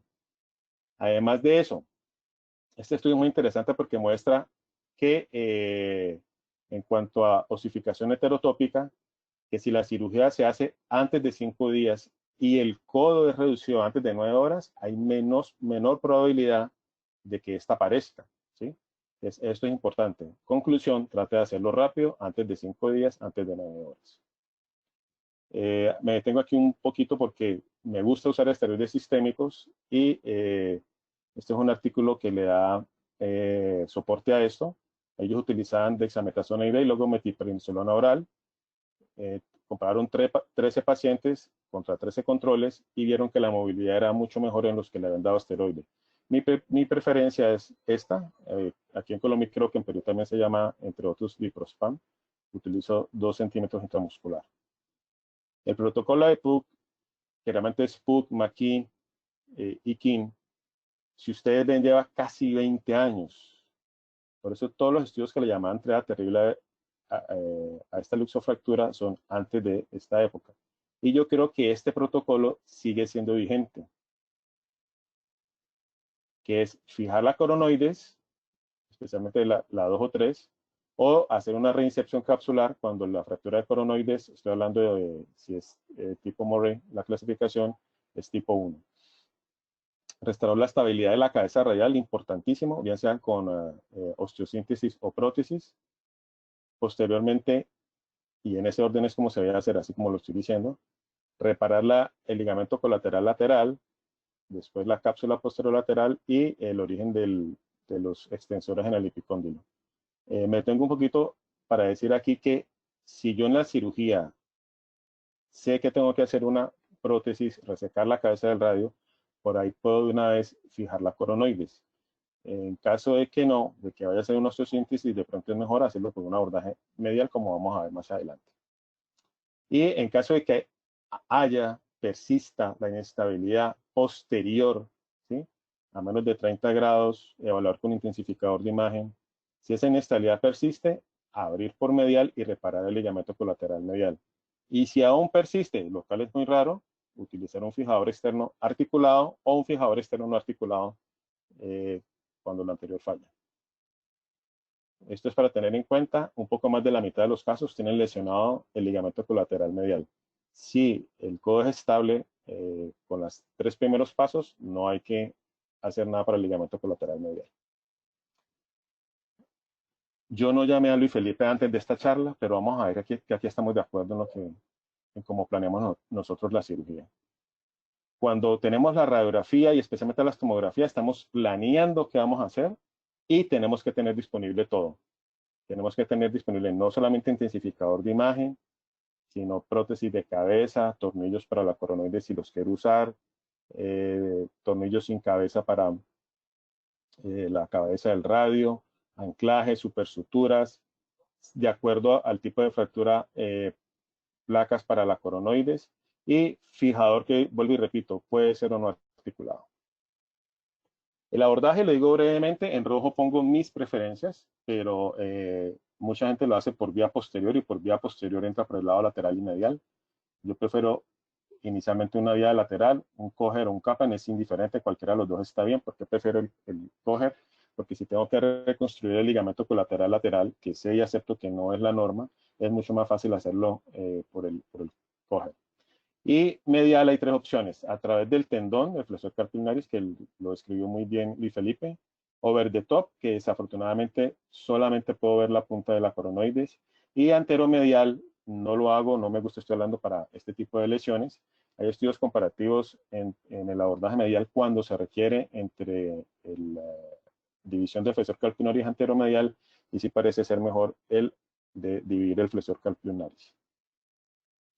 La coronoides es un restrictor, tiene la misma función que tiene estos topes que vemos en los parqueaderos, para que cuando damos reversa no le demos al muro parqueando el carro. Tiene la misma función. Ahorita bien, ¿qué tanta pérdida de ese tope se necesita para que haya inestabilidad? ¿Sí? Esto es un estudio in vitro en que ellos resecaban el 10% de la coronoides, suturando ambos ligamentos, especialmente haciendo énfasis en el medial, y no encontraron inestabilidad. 10%, estudio in vitro. Y este otro estudio es mucho más claro, también in vitro, pero dicen que el 30% de la coronoides es la resección crítica. O sea, si la fractura coronoides es muy, muy, muy pequeña, puede ser que no haya inestabilidad, puede ser. Pero lo que sí es cierto es que si es más de 30, por lo menos el 30%, ese codo va a ser inestable.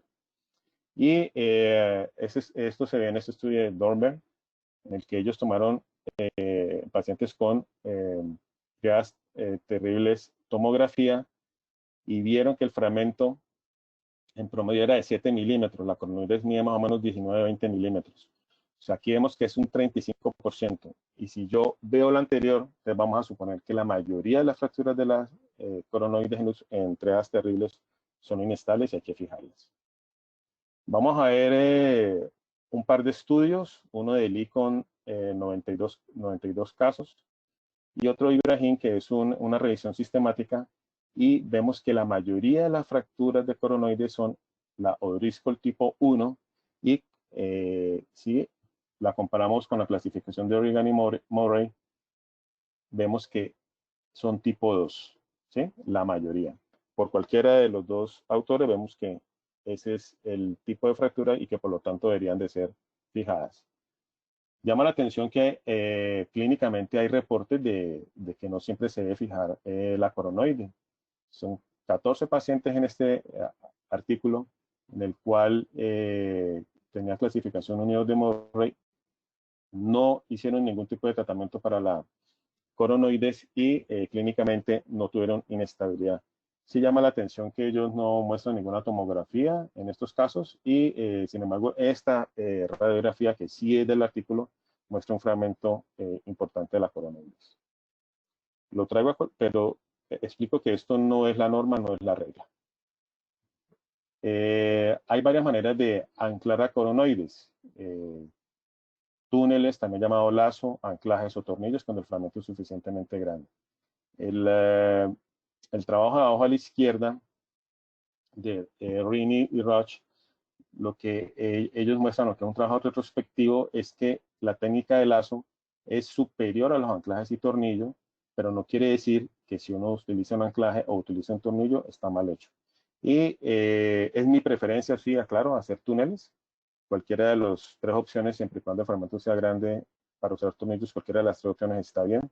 Y el artículo de Ibrahim, que lo vamos a ver a través de esta charla, lo que muestra es que lo utilizan la mayoría de los cirujanos, no por eso quiere decir que es el mejor, pero lo utilizan la mayoría. Esto es otra opción, usar tornillos si el fragmento es suficientemente grande. Bueno, y si la coronoides está irreconstruible, ¿qué hago? ¿Pongo la cápsula? No, eso no me va a servir. Si la coronoides está irreconstruible, muy conminuta, yo no puedo poner cápsula ahí porque eso no va a funcionar. Tengo varias opciones. Injerto de la cabeza del radio, si reseco la cabeza del radio para colocar una prótesis. Injerto de la punta del olecranon. Prótesis de coronoides, no la he usado. Aquí en Colombia que yo sepa no hay, pero se puede usar. Injerto de cresta ilíaca, sí la he usado y sí he usado la injerto de la cabeza radial. O un injerto. Aquí vemos un ejemplo de una cabeza de radio que se ha utilizado. Epicóndilo lateral, coronoides y vemos fijada con un tornillo la cabeza del radio que se ha injertado. También se puede utilizar la punta de la coronoides, especialmente si el corte es a 50 grados. No lo he hecho, pero es una herramienta más que tenemos. Y prótesis.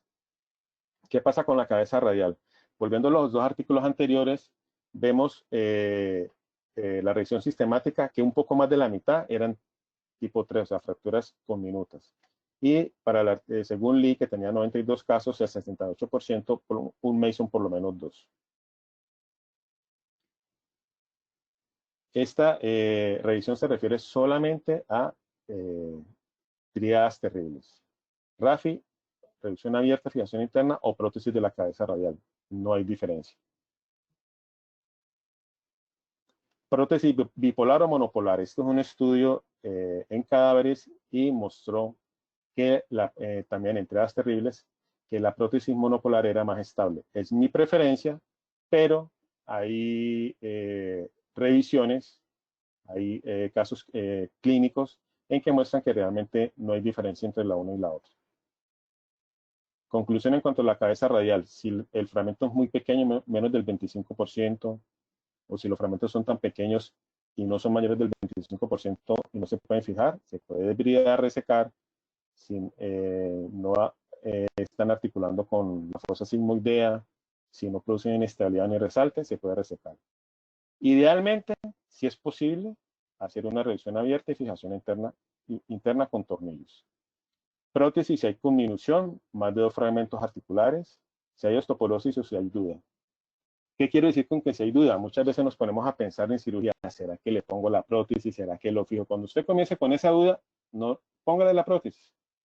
Si no, de pronto va a tener una contractura, un codo doloroso y un resultado no satisfactorio. Y repito, nunca hacer una resección aislada de la cabeza radial en este tipo de trauma. Los ligamentos laterales. Pues, obviamente el más importante es el ligamento colateral ulnar, que generalmente se avulsiona del epicóndilo. Hay que reinsertarlo. El ligamento colateral, el propio que se inserta a la parte anterior y al ligamento anular, también se debe tratar de reparar después de haberlo hecho. Es importante la reparar la cápsula y reinsertar el tendón conjunto para dar una estabilidad total. Buscar el punto isométrico por túneles o anclaje. Generalmente en estos casos sí me parece más fácil el anclaje cuando lo tengo disponible. Y considerar solamente un refuerzo si el tejido no es de muy buena calidad. Rara vez esto ocurre, pero debemos estar preparados para hacer una reconstrucción. Esto es para que nos acordemos cómo buscar el punto isométrico en cirugía, aunque cuando es agudo es muy fácil encontrarlo porque lo vamos a ver fresco y fácil, cómo reinsertarlo. Y en esta imagen que vemos una reconstrucción, se ve mucho más fácil que en la parte posterior tenemos que aplicar, reconstruir la cápsula, igual que en la parte anterior, y reinsertar los músculos epicondilios. Evaluar siempre la estabilidad postoperatoria con intensificador de imágenes en neutro, supinación y pronación. Lo estamos viendo en lateral, flexión completa y hasta menos 30 grados. Si a menos de 30 grados no se luxa, quedamos contentos y ahí podemos detener la cirugía. Evaluar siempre en la AP la congruencia, en la AP lateral la congruencia de la prótesis. Si hay una estabilidad posterior, sí, deberíamos de abrir por el lado medial y reinsertar también del epicóndilo el ligamento colateral medial. Rara vez hay que utilizar fijadores externos y hay una opción de un fijador interno que les voy a mostrar más adelante en estos casos. Esto es para acordarnos que siempre debemos evaluar con un intensificador de imágenes. No lo hago, pero tenemos que tener la mente abierta. Que la artroscopia en algunos casos puede llegar a ser una ayuda en estos casos. Ya hay reportes, ¿sí? Este es del artículo que estaba a la izquierda, en el que muestra una reducción y fijación artroscópica, no solamente guiada, sino totalmente artroscópica de la cabeza del radio, de la coronoides y de los ligamentos colaterales. Hay algo muy interesante que Jorge Urbay ha desarrollado y es un fijador interno. En estos casos de inestabilidad residual, ya hay estudios que lo muestran, estudios recientes, y es esto, da una estabilidad buena. Obviamente esto es para uso temporal y obviamente es menos engorroso y con menos complicaciones que un fijador externo. Posoperatorio y rehabilitación, férula 90 grados, es discutible o no lo de la férula. Personalmente, cuando pienso que me quedó muy bien reconstruido, que los tejidos están muy bien firmes, no necesariamente utilizo una férula, puedo dejarlo solamente con un inmovilizador, pero evitar pues que el paciente haga supinación en los primeros días. Prolongación a un neutro, posteriormente puedo cambiarla a una férula con bisagra. Importantísimo el manejo del dolor y el edema. Indometacina es muy controvertido. Muchos estudios dicen que da lo mismo usarlo o no usarlo. Si no hay riesgo, si el paciente lo pedía a tiempo, no se demoraron en reducirlo, no lo utilizo. En caso contrario, sí lo utilizo. Evitar la AV de hombro entre 4 y 6 semanas. ¿Por qué? Porque si hago AV de hombro para movilizar, voy a hacer estrés en la cara lateral del codo. Voy a poner en estrés lo que he reparado. Hacer movimientos pasivos suaves y activos asistivos entre el segundo y quinto día. La extensión limitarla hasta 30 grados, o sea, no hacer la extensión completa sino hasta menos 30, también por esas 4 a 6 semanas y una flexión completa a medida que el paciente por el dolor y el edema vaya dando. No hacer esto. Esto no se debe hacer. Rehabilitar inicialmente el paciente con el hombro en ABD, menos si está sentado, porque vuelvo y digo, a dar carga en la parte lateral donde he hecho todas las reparaciones. Iniciar con movimientos activos asistidos, tanto de flexión como de extensión, y ya esto es mucho más adelante, el paciente se puede ayudar protegiendo por gravedad, protegiendo de la gravedad el reparo. Estimular los isométricos, especialmente del bíceps. Hay veces que puede quedar un poquito de subluxación, pero cuando el bíceps se comienza a contraer, hace que se reduzca el codo totalmente. La pronosupinación hacerla, pero con el codo 90 grados. Si llega a haber contracturas, después de la sexta semana se puede utilizar ferulaje progresivo y el reforzamiento después de la octava semana. Hace 40 años, Jung nos mostró que la movilidad funcional, o sea, la meta que debemos tratar de tener es que haya un ángulo, un arco de movilidad de 100 grados, o sea, de 30 a 130 de flexoextensión y 50 de supinación y 50 de pronación. Esta es la manera como el paciente se está ayudando con el codo a 90 grados a supinar y tronar. Complicaciones: contractura, inestabilidad residual, osificación heterotópica, pseudoartrosis y neuropatía lunar. Y yo pienso que, aunque sí puede ser por la neuropatía lunar, muchas veces es por el iatrogénica. Entonces, ojo con eso, tenemos que cuidar mucho el nervio. Voy a mostrar, para finalizar, 3 revisiones sistemáticas que nos hablan de los resultados. 5 estudios con 137 casos y vemos que en promedio el arco de flexión-extensión era 111 grados, más que suficiente. Una flexión de 133 grados, suficiente según lo que vimos anteriormente, con una contractura de 17 grados, que sigue siendo muy funcional, una pronosupinación de 136. Y una evaluación tanto con la escala de Mayo como la de Bromberg-Murray, en la mayoría de los casos, buena y excelente. Ibrahim, que lo hemos visto a través de la charla, con su revisión sistemática, 277 casos, mostró que en casos agudos la inestabilidad era 8% y subagudos 24%, o sea, hay que operar rápido. Reintervenciones, que sí se mantiene a través de todos los reportados, más o menos 24%, o sea, 1 de cada 4 pacientes vamos a reintervenirlo. Y en este artículo de Chen, que es una de las personas que más escribe de este tipo de traumas, vamos a ver más conclusiones. Miremos aquí que por cualquiera de las dos escalas de función, el 82 o 68% hay resultados buenos, excelentes. Veámoslo de otra manera. Miren qué malos realmente hay menos del 8%. Reoperaciones, igual que el anterior, 22%. Por neuropatía del ulnar en un 6%. Por una falla o problemas con la osteosíntesis en un 6%. Por rigidez en un 10%.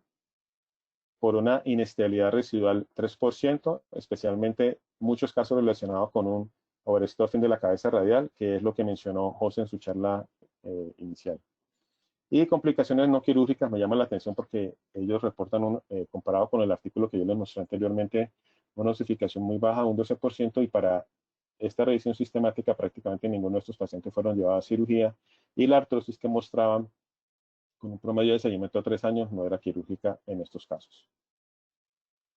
Debes tener en cuenta, para que tengamos pendiente siempre, reducir antes de las 8 horas, operar en los primeros 5 días idealmente, utilizar esteroide perioperatorio, evaluar, cuando digo evaluar, radiografía, tomografía 3D idealmente, y planear qué es lo que voy a hacer, tener todo listo en la mesa. Seguir el protocolo de PUC, hacer una rehabilitación precoz, no gano nada haciendo todo muy bien y no rehabilitando inmediatamente, y tal vez en algún momento dejemos de llamar a esto triada terrible. No sé si, José, si tenemos tiempo para mostrar unos casos.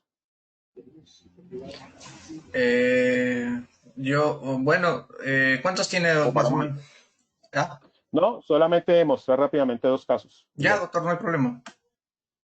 Bueno, este es un paciente que tuvo una caída peleando, le dio al aire y siguió derecho, cayó. Se operó más o menos al 4.º día. Vemos compromiso importante de la cabeza del radio y la evolución clara de la coronoides, perdón, la fractura de la coronoides. El abordaje, casi internamente estaba hecho el abordaje, ¿sí? La cabeza del radio casi extruida. Ahí estamos agarrando con supersutura la cápsula con el fragmento de coronoides y las guías para sacar por ahí las suturas para amarrarlas sobre la ulna. Y la prótesis de la cúpula. Con un resultado satisfactorio.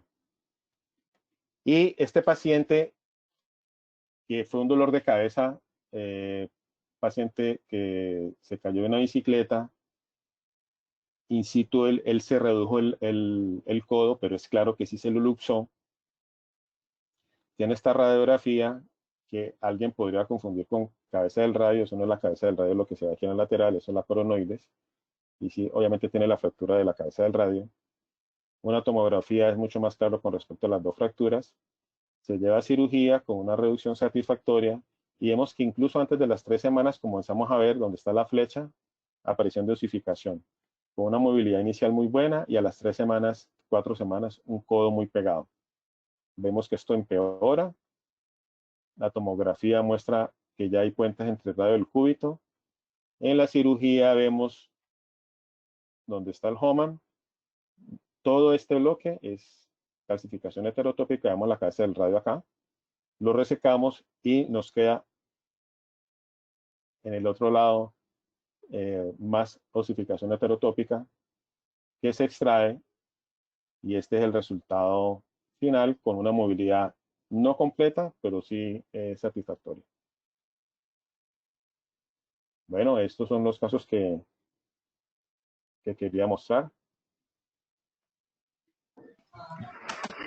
Muchas gracias, doctor Álvaro Cafuri, por su brillante exposición.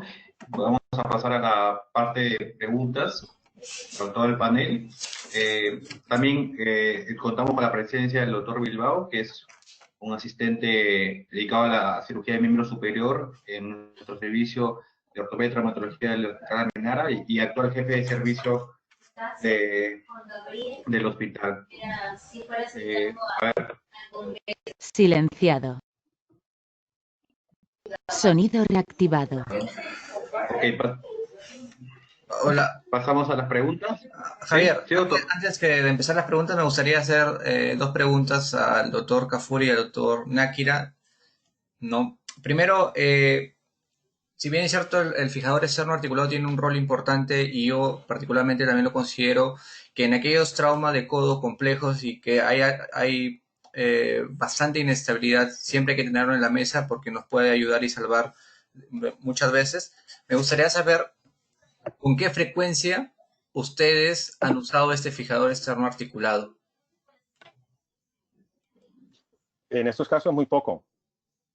Pero recuerde lo que yo les dije, no necesariamente tiene que ser articulado, pero yo creo que sí uno debe tener un fijador a la mano en el quirófano. Puede ser un fijador común y corriente no articulado. Lo ideal es el articulado porque te permite una movilización rápida.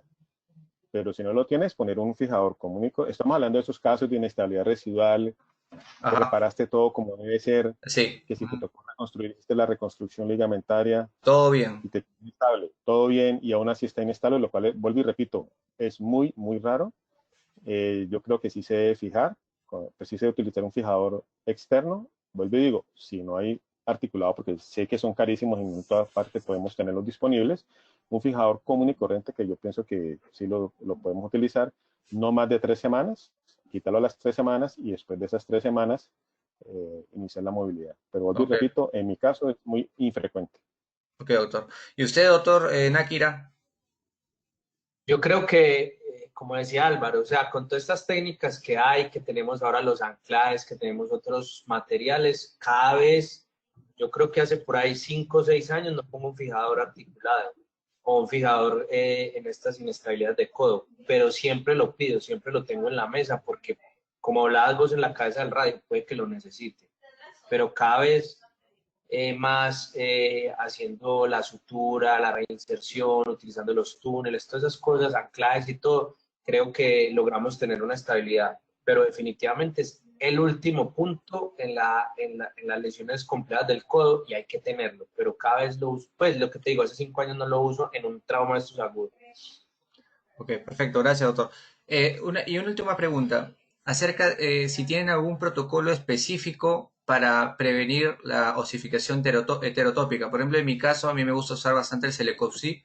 La indometacina realmente no lo uso, tengo cierto grado de respeto por los efectos adversos que puede tener, pero me gustaría saber, en su caso de ambos, qué protocolo usan o si no usan nada para evitar la osificación heterotópica. Si no hay riesgo, o sea, si opero al paciente oportunamente, no utilizo. Pero si es un paciente que te llega tardíamente, que no es infrecuente, yo creo que aquí y allá, sí utilizo indometacina con protección gástrica, pero sí utilizo. Celecoxib han mostrado algunos casos, pero hay más estudios de indometacina sin querer decir que no se puede utilizar. Eso es como profilaxis. En el paciente que les mostré, que hizo la osificación, después de esa segunda cirugía utilicé radioterapia, Milrats e indometacina. Pero lo utiliza uno más realmente es por querer hacer algo porque pues, la medicina avanzada en la evidencia parece ser que como que puede dar lo mismo utilizarlo o no utilizarlo. Ok, ¿y usted, doctor Nakira? Yo creo que Álvaro, un punto que me parece muy importante y que lo tenemos. Yo, estos pacientes de lesiones graves del codo, a todos les mando esteroides, pues, a menos que tenga una indicación para los esteroides, diabético, cosas así, pero a todos les mando un ciclo de esteroides. Yo lo que mando intraoperatoriamente le ponen 8 miligramos y les mando 4 miligramos más intramusculares por los 2 días siguientes. Yo no uso indometacina. Los pacientes de TREA terrible o pacientes que han tenido alguna osificación, o sea, una fractura de la cúpula sencilla, no se lo mando. Si les mando no es indo, sino acetamicina. ¿Listo? Entonces tiene un nombre comercial, es el que yo les mando y sí a todos les mando que sean esa parte. Ok, muchas gracias. A ver, no sé si Javier tienes por ahí algunas preguntas o de repente tú tienes una pregunta antes de empezar con las preguntas del chat. No, sí, acá hay bastantes preguntas. Creo que vamos a ir desglosando alguna de ellas. La Ya. doctora Yamil Lajo pregunta, saluda a todos y si habría alguna indicación en usar un espaciador de cemento óseo en el manejo de fracturas de cúpula radial con minutas o donde no se pueda realizar la osteosíntesis, ¿no? En todo caso, también acá le podríamos sumar si es que, además, si es que habría un papel del espaciador de cemento, si también cumple aún un papel la cupulectomía o en qué casos, ¿no? Ok, No sé si podemos empezar con el doctor Castro, que inició con este tema. ya, perfecto. Bueno, el espaciador de cemento, hay que ser realistas, no siempre tenemos prótesis de cúpula, no siempre tenemos distintas opciones como se está mostrando. Y yo creo que particularmente este espaciador cumple un efecto para neutralizar las fuerzas en valgo y las axiales, ¿no? Debe ser de manera transitoria hasta conseguir algún implante definitivo que vayamos a escoger. Pero esa es la realidad en Latinoamérica y yo creo que siempre hay que tenerlo en cuenta. Sobre esto, realmente hay un trabajo publicado por el doctor Campomasi de Argentina con el doctor Gabriel Klemboski, donde ellos observan aproximadamente 38 pacientes en el cual le colocaron este tipo de espaciadores y lo siguieron por más o menos 4 años. Y la indicación fue solamente transitorio hasta que le consigamos una prótesis definitiva. Pero lo curioso de este seguimiento que le hicieron fue que solamente de los 38, solo 8 solicitaron el paso a otro implante o a otro tipo o en este caso una prótesis, y los otros 30 lograron vivir sin complicaciones hasta el final del seguimiento. Entonces, yo pienso que no es lo ideal, pero tiene un sitio en aquellos contextos donde no contamos no siempre no contamos con todos los implantes, ¿no? Y con lo que respecta a la cupulectomía, no lo mencioné por cuestión de tiempo, pero yo creo que sí tiene un rol sumamente importante, siempre y cuando no haya alguna lesión asociada ligamentaria o un trauma complejo, como han mencionado los doctores, ¿no? Pero tampoco es que quede descartada, y yo creo que un estudio sumamente importante publicado en 2010 por el doctor Samuel Antuña, donde a mi opinión y en lo que yo he buscado es el más largo, ¿no? Donde él hace un seguimiento de aproximadamente 26 pacientes que le hacen cupulectomía, lo siguen por más o menos, menor de 40 años, que lo siguen más o menos en un promedio de 25 años, y de esos 26, solamente 2 tuvieron algún tipo de molestia, y los otros 24 tuvieron buenos resultados en el Dash Score y en el Mayo Score, ¿no? Entonces, es útil, ¿no? En contextos específicos como le estoy mencionando. Ahora, también otro contexto que yo podría considerar también la prótesis de la cupulectomía es en aquellos pacientes que le colocamos una prótesis de cúpula o un espaciador de cemento, ¿no? Hacemos que todo el tejido alrededor cicatrice, pero a pesar de eso tiene molestia, etcétera. Entonces, en ese caso, yo le hago la resección y lo puedo dejar en cupulectomía por este estudio que ha publicado el doctor Samuel Antuña desde 2010, ¿no? No sé si los doctores Ok. tienen alguna opinión acerca de estos temas un poco controversiales. Doctor Cafuri, quizás. Sí, yo pienso que aquí en Colombia tenemos una ventaja y es por el sistema de seguridad social que hay. Muchos pacientes tienen acceso a material de osteosíntesis, ¿sí? pero acepto que puede haber uno que otro que pueda haber dificultades. ¿Con eso qué quiere decir? Resección de cúpula de cabeza de radio aislada cuando hay luxofractura, yo creo que no se debe hacer, ¿sí? Estoy hablando cuando hay luxaciones asociadas.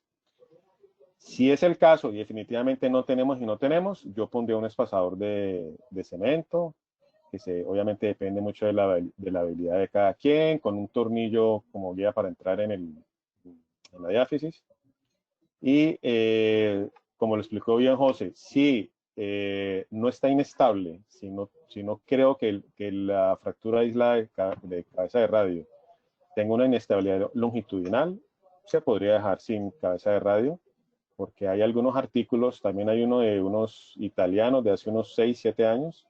O sea, estamos hablando de Italia, creo que José está hablando de España, o sea, estamos hablando de países supuestamente industrializados, muestran unos resultados sorprendentemente buenos de que los pacientes muy seleccionados hacen resección de la cabeza del radio. Ok, gracias. ¿Y usted, doctor Nájera, tiene alguna indicación o experiencia con la cupulectomía, espaciador de cemento?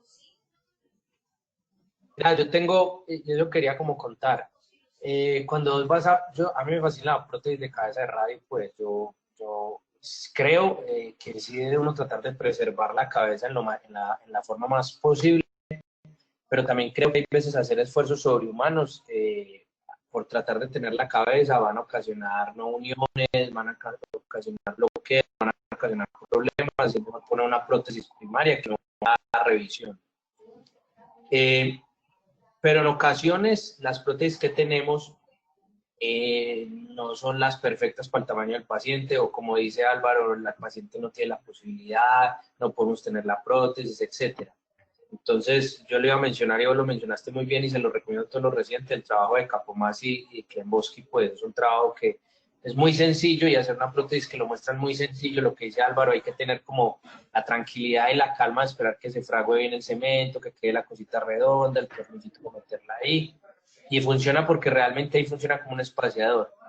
Yo he tenido experiencias en las prótesis nuevas, y sobre todo la última generación de la prótesis de Acomed del doctor O'Driscoll, es demasiado exigente en la posición, es demasiado anatómica, y si vos no la pones bien, esa prótesis se afloja muy rápido. Me ha pasado a mí. Entonces, incluso las que mostraban monobloque, como la de Graham King, que es mucho más rústica, mucho más sin tanta cosa, para mí funcionan mejor, porque realmente cuando uno pone la prótesis es un espaciador.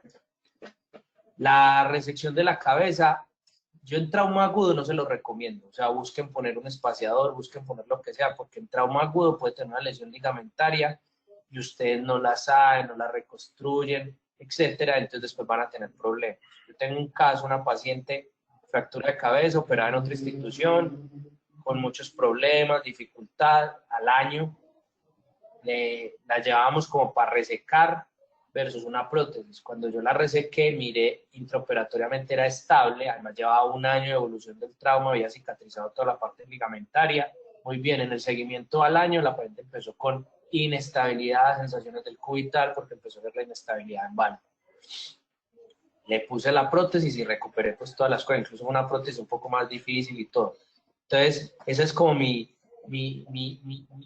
mensaje, pues. Mi mensaje es: pongamos algo, y creo que una gran opción es el trabajo de poner un espaciador de cemento bien armadito con un tornillo. No es costoso y no es tan complejo de hacer. Ok, muchas gracias, doctor. A ver, Javier. Okay. No sé si, creo que también está el doctor Marco Bilbao, no sé si quiere hacer un aporte, o si no pasamos a la siguiente pregunta. A ver, doctor Bilbao, ¿está por ahí todavía?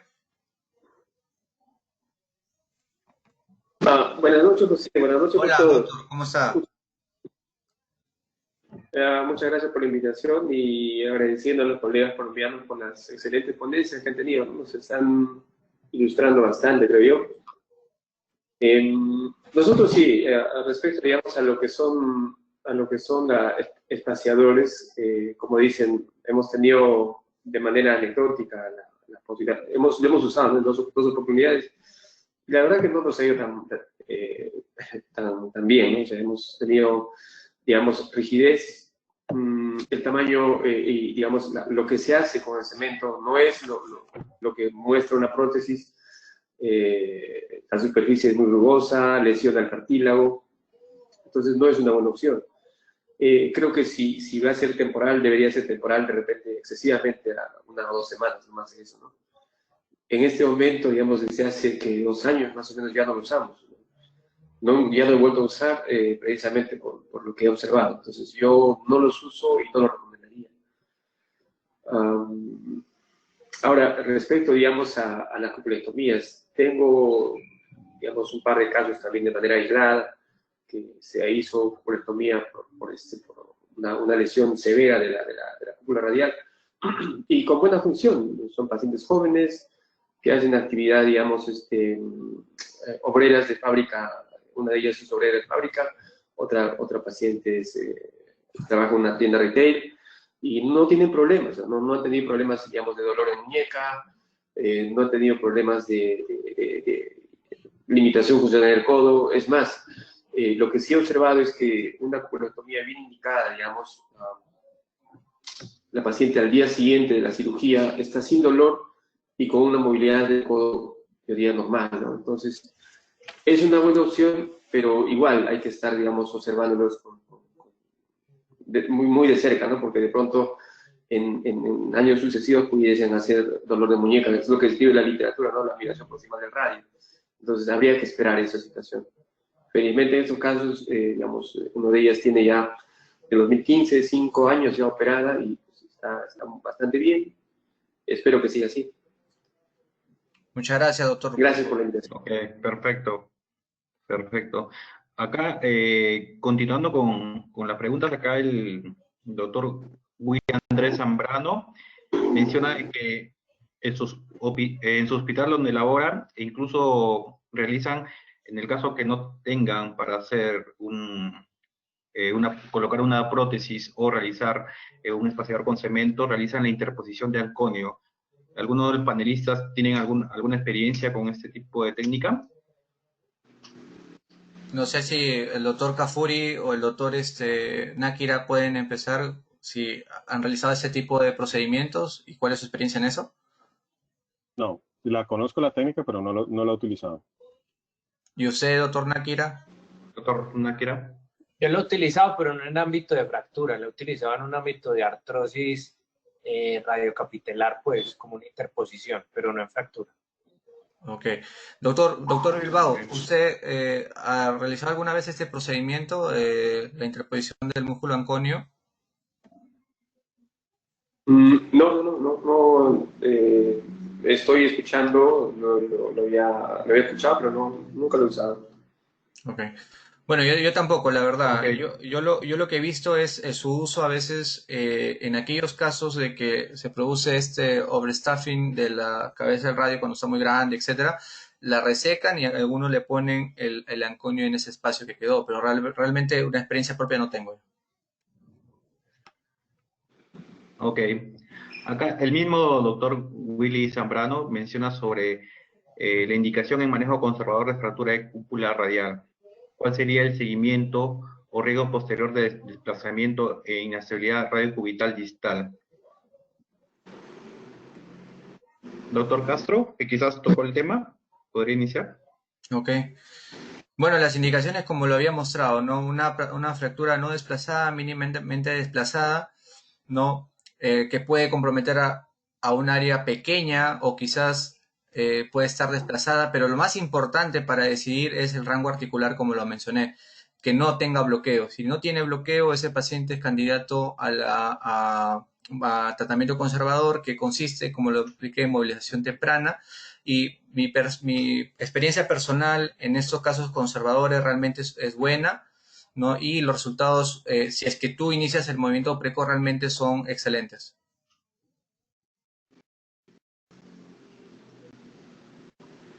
Doctor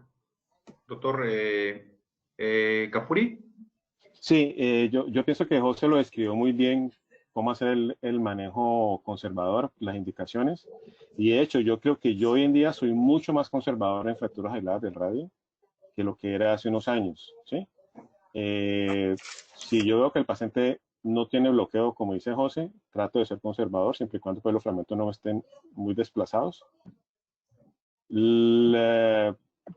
Podría ser difícil que en esos casos haya una lesión de la membrana interósea porque pues, el radio está allí, pero es obvio que yo debería haber evaluado a ese paciente antes de llevarlo al quirófano, haberle tocado la membrana interósea, haber evaluado la radioulnar distal. Y si tengo dudas clínicas o radiográficas, yo creo que se debería tratar como una lesión de celoprestin, que son de muy difícil manejo cuando, siendo agudas y con mayor razón cuando son crónicas.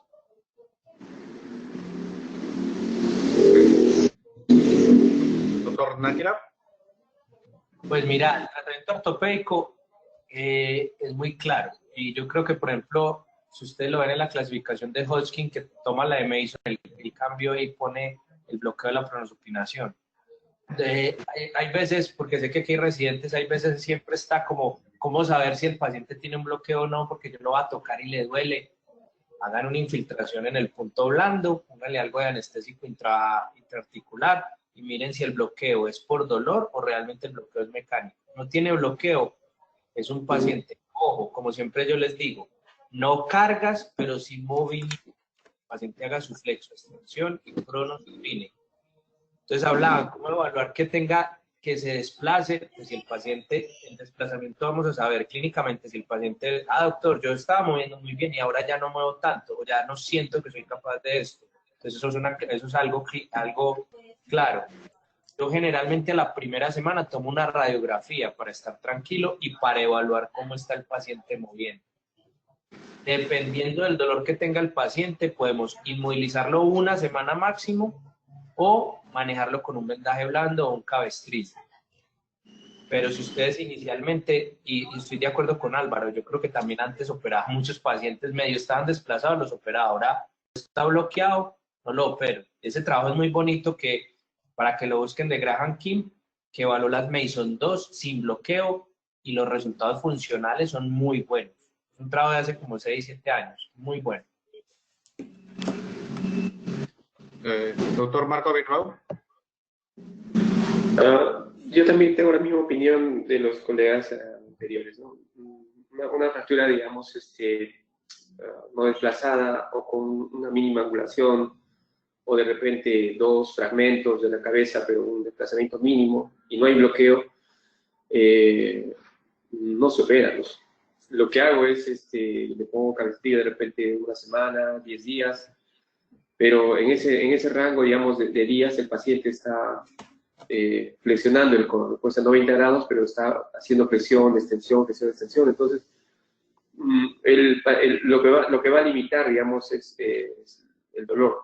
Se le dan analgésicos y el paciente va a mejorar mucho más rápido. Nunca he puesto una férula en ese tipo de fracturas. Prefiero solamente usar el cabestrillo, ¿no? Y que simplemente haga la movilidad a demanda. Si el paciente necesita mover por, no sé, 20, 30 grados dentro del cabestrillo, pues que lo haga, ¿no? Y si puede tolerarlo, está bien. Pero tiene que estar estable el codo, ¿no? Definitivamente. Eso es todo. Gracias. Ok. Acá también hay otra pregunta del doctor Jan Hernández. Lo saluda y pregunta, ¿cuáles son sus técnicas preferidas para reconstruir la membrana interósea en lesiones de la misma asociada a fracturas de cúpula, ya sea aguda o crónica? No sé si empezamos por el doctor Cafuri. Esas lesiones, como decimos acá en Colombia, son chicharrón. Chicharrón es algo muy difícil, ¿sí? Es mejor que le llegue a otra persona y no a uno. Pero siempre que hay una fractura de cabeza del radio, tenemos que evaluar la radioulnar distal y la membrana interósea. Si es aguda, reconstruya la cabeza bien. Si le toca poner prótesis, ponga prótesis. Y de pronto con solo fijar la parte distal, el firocartílago, los ligamentos radioulnares, puede ser suficiente. Hay técnicas que involucran a utilizar endobottom como el mini-type rope, se puede hacer, ¿sí? Estoy hablando de la parte aguda. Lo haría hoy en día si me llega un paciente de esos, tratando de reconstruir, o más que reconstruir, reforzar el ligamento que es la parte distal de la membrana interósea. Ya para lesiones crónicas es frustrante, haga lo que uno haga, como que nada muy bien. Yo no sé, Luis Felipe, qué experiencia tenga, pero la técnica de Lee Osterman, que es como un hueso, tendón, hueso, que está descrita, pues a veces como que tampoco es la panacea en estos casos. Pues primero, son lesiones que son muy raras, pero hay veces yo también tengo la impresión que se pueden pasar desapercibidas del paciente, que se le trata la fractura de cúpula y después empieza que no mueve bien, que termina con mucho dolor, que tiene inestable en la muñeca. Entonces, esa es la que tenemos. Realmente, agudas es muy raro verlas, y las agudas, al restituir la prótesis y darle la estabilidad en la radiocubital distal, digamos que la membrana cicatriza bien en las agudas. Las crónicas son las que vuelven un problema. Las crónicas, yo he tenido realmente 2 pacientes y he hecho la reconstrucción con brachiorradiales. Ahora hay unas técnicas, la de Marcio Aita en Brasil, que es una técnica que suena muy interesante, es muy buena, pero realmente uno no tiene unos casos suficientes para verlo. Llegan, o es un paciente con un exilopresti que llega viejo, con un cúbito plus perdido, luxado, que ya termina más en una estabilidad, una lesión crónica tipo salvamento, un Sobe-Capagni. Pero lo que yo he hecho la he reconstruido con brachiorradial y la membrana interósea central, y no puedo decir que el resultado es excelente, pero al menos le quité el dolor al paciente. Movimiento de cronosupinación muy limitado. Son pacientes que crónicos se vuelven muy complejos la rehabilitación, y en agudos sí he encontrado que con la estabilidad de la prótesis de la cabeza, les pongo prótesis, realmente es muy difícil un exilopresti que tenga una lesión tipo 1 o 2 de Mason, generalmente esa cabeza está estallada. Al ponerle la estabilidad y reconstruir muy bien la altura, el paciente cicatriza la membrana interósea. Doctor Náguira, me gustaría hacerle una pregunta acerca de la técnica de Marcio Aita, que viene a ser la reconstrucción de la banda oblicua de la membrana interósea. Sí. ¿Usted lo usa en aquellas lesiones de banda central, o en aquellos casos que usted encuentra inestabilidad, o en aquellos casos que solamente encuentra inestabilidad radiocubital distal? No, yo cuando es un ilsilopresti crónico, hago la reconstrucción de la prótesis al recuperar, le pongo un mini tie rope en la radiocubital distal para estabilizarlo y le pongo el brachiorradialis, pues, con una reinserción, hay veces con tornillos de interferencia o con un anclaje en lado y lado. Esa es la que yo hago con brachiorradialis. Sino la que hace Marcio me parece muy interesante y muy adecuada. No he tenido ni siquiera todavía el entrenamiento para hacerlo, porque me parece que uno debe hacer una disección en cadáveres porque para entender bien cómo hacer la reconstrucción. Pero la de él, como en la muestra, suena muy, muy interesante, pues, y que se restituye esa membrana, esa porción oblicua. Es que vos mostraste en el video que se ve la membrana, se ve muy bonita como se ve la porción oblicua. Ok, gracias, doctor. ¿Algo para agregar, doctor Marco? O si no, podemos pasar a la siguiente. No, yo no tengo experiencia, tampoco he visto, digamos, no he visto ningún caso. No podría dar una opinión. Gracias. Ok, perfecto. Acá hay también otra pregunta del doctor Jan Hernández, y refiere qué indicaciones y técnicas consideran para la reducción y osteosíntesis mínimamente invasiva en fractura de cabeza radial. No sé si empezaba con el doctor Nájera. Sí, para la cabeza radial yo creo que mínima invasión es lo que describió Álvaro, puedes hacerlo por artroscopia. Pero, pues, realmente, pero casi que uno va a ver son fracturas nada desplazadas y son fracturas que posiblemente son de manejo ortopédico. O sea, yo todavía no, me gusta mucho la artroscopia de codo, la hago, pero para una fractura desplazada de la cabeza me parece que es muy complejo para hacerlo. La cabeza desplazada, creo que es más fácil abrirla y todo. Coronoides, también hay descrito para algunas desplazadas de coronoides, pero es un abordaje un poquito agresivo de mínima invasión, porque es un abordaje anterior con asistencia por artroscopia y tenemos todo el paquete. Yo la verdad no le encuentro tanta utilidad pues en la mínima invasión con artroscopia, porque creo que hacer un abordaje mínimo, estás exponiendo la cabeza pues completamente con un abordaje de Coger o Kaplan pues. No sé, Álvaro, tu opinión ahí en ese punto. Igual que vos, o sea, yo pienso que cuando hemos hecho artroscopia son más para esas fracturas que uno tiene dudas, más bien como para ver, ¿será que la fijo o no la fijo? y al final muchas veces la sensación es, de pronto le hubiera ido bien ortopédicamente. Y yo creo que es muy riesgoso, a veces hablando de artroscopia y fracturas de cabeza del radio, si no estamos trabajando bien lateral, acordémonos que es peor una lesión del interóseo posterior. Entonces yo también, si están desplazadas y muy desplazadas, prefiero abrir sin duda. En cuanto a una pregunta que vi allí, que cuál sería el abordaje, yo dije que en triada terrible, mi preferencia, dije por qué, es el abordaje de Kocher, porque si hay que reconstruir el ligamento, que sé que no es frecuente, pero si hay que hacerlo, es mucho más fácil. Pero para otros tipos de fracturas de radio, prefiero el Kaplan o un poquito más dorsal a través de la masa de los extensores. Perfecto. Perfecto.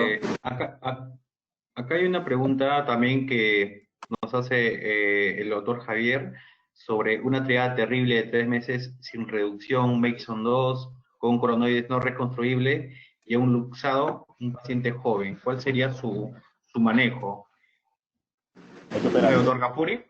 Hay que operarlo. Yo creo que pasa ya que a veces nos llegan estos pacientes tardíamente y pues no podemos dejarlo así. Si la coronoide no está reconstruible, pues como lo expliqué yo, hay que poner algo allí. La cabeza del radio, si la voy a resecar, o cresta ilíaca. No tengo experiencia con prótesis de coronoides y mucho menos con sacar un pedacito de la punta del olecrano. En estos casos sí creo que es mucho más difícil considerar osteosíntesis. Me iría más por pensar en una prótesis de la cabeza del radio de entrada, reconstrucción del ligamento colateral, y aquí sí que yo sí o sí tendría un fijador externo en estos casos crónicos. Ok, perfecto. Creo que como en aras del tiempo estamos un poco ya muy cerca a que se culmine el webinar. Bueno, sin antes también acá el doctor Ricardo Monzón manda un saludo muy especial para el doctor Kafuri, quien fue su profesor en fellow en Imanaco, en mano y miembro superior. Máster. Dicho el saludo. Es un placer para mí, perdona que te interrumpa, saludar a Ricardo. Ahorita estaba diciendo Luis Felipe que obviamente él es peruano por lado paterno, y Ricardo me convenció cuando estuvo acá que nosotros los colombianos, por lo menos los del sur de Cali, éramos peruanos porque los incas, según él, estuvieron hasta aquí. Entonces, por eso, gracias a Ricardo, yo también tengo algo de corazón peruano. Excelente. Bueno, doctores, quería agregar, dígame, doctor. perdona que te interrumpa, quería agregar algo en lo que dijo Álvaro, el paciente de los 3 meses. Es un paciente muy complejo, que vas con prótesis casi seguro, que vas con un injerto o el pedazo de la cabeza que te sobre de la cresta, y además pensar en que posiblemente para la reconstrucción ligamentaria, el colateral medial y lateral, vas a necesitar o algo injerto o el palmar delgado. Es una cirugía que es muy grande, y recuerden lo que yo les dije, es un paciente que yo pensaría, mi primera opción es darle estabilidad, así me quede rígido, yo después lo puedo liberar, pero es un paciente que muchas veces uno quiere como resolverle todo. Entonces incluso lo que dijo Álvaro ahora me pareció muy bueno. Hay veces uno es, no, yo quiero el fijador articulado, más bien de pronto en este caso un fijador así esté fijo 3 semanas y después empezar, porque uno después puede mejorarle el movimiento, porque uno hay veces quiere en el tan crónico resolverle todo y puede quedar no estable, movimiento no tan bueno y ser peor, reluxarse. Entonces, asegúrense que quede estable y ya después resolvemos la rigidez de ese paciente. Recuerden que viene una luxación de 3 meses. Excelente, doctor. Bueno, no sé si el doctor Marco Bilbao le gustaría dar unas palabras ya de despedida y de cierre ya de este webinar. Mira, José y colegas, agradecer nada más por la invitación, ¿no? Agradecer por la invitación, felicitarles por el empuje que están teniendo para hacer este tipo de capacitaciones, ¿no? Sobre todo con ponentes extranjeros de gran calidad como el doctor Nájera, ¿no? Y el doctor Kafuri. Agradecerles a ellos y pues igual, si alguna vez, una vez pasada esta situación de la pandemia, tienen a gusto venir al hospital, pues con todo gusto, ¿no? Recibirlos para para compartir casos de repente y experiencias, ¿no? Nuestro hospital, Hospital Almenara, es un hospital referencial, como ustedes saben, pues, y lamentablemente pues acá en el Perú las cosas no son como en Colombia de repente. Acá en el Perú las cosas funcionan de repente un poco más lento, ¿no? Entonces, muchas veces recibo pacientes que tienen patologías de codo, traumáticas, con algunas semanas o algunos meses de evolución. O sea, tenemos pacientes, digamos, con fracturas que tienen 2 o 3 meses. Alguna vez recibí una tirada terrible de 3 meses de evolución de una paciente de provincia que no venía a Lima porque sencillamente, pues, no había quien la traiga, no había familiares, no tenía dónde llegar. Y tuvimos que solucionar el caso, digamos, casi con la misma filosofía que enfocó el doctor Náquira, ¿no? Acerca de darle estabilidad primero, luego preocuparnos, digamos, por la movilidad, ¿no? En este caso, le dimos estabilidad con una, y José, debes recordarte, para la cabeza radial tuvimos que sacar parte de reconstruir la cabeza radial con parte de la cresta ilíaca. Y se puso tornillos cruzados, además se sacó injerto de la cresta para reconstruir el coronoides que no tenía. Se puso tornillos cruzados también, o 2 tornillos, y el olecranon se puso una placa, ¿no? Eso pasó hace más o menos 2 años atrás. Vimos a la paciente y pues, yo diría que está bastante aceptable, ¿no? Tiene un rango de unos 90 grados más o menos de extensión. Hay un poco de artrosis, pero está con un codo bastante aceptable, ¿no? Para lo que tenía. Esos son los tipos de pacientes que habitualmente nos llegan, ¿no? al hospital. Y sí, es bueno tener este tipo de webinars, digamos, para poder compartir esos casos, ¿no? Perfecto. Gracias por la invitación, José. Gracias por la invitación, Javier. Muchas gracias, doctor Náquira, doctor Cafuri. Gracias por la colaboración.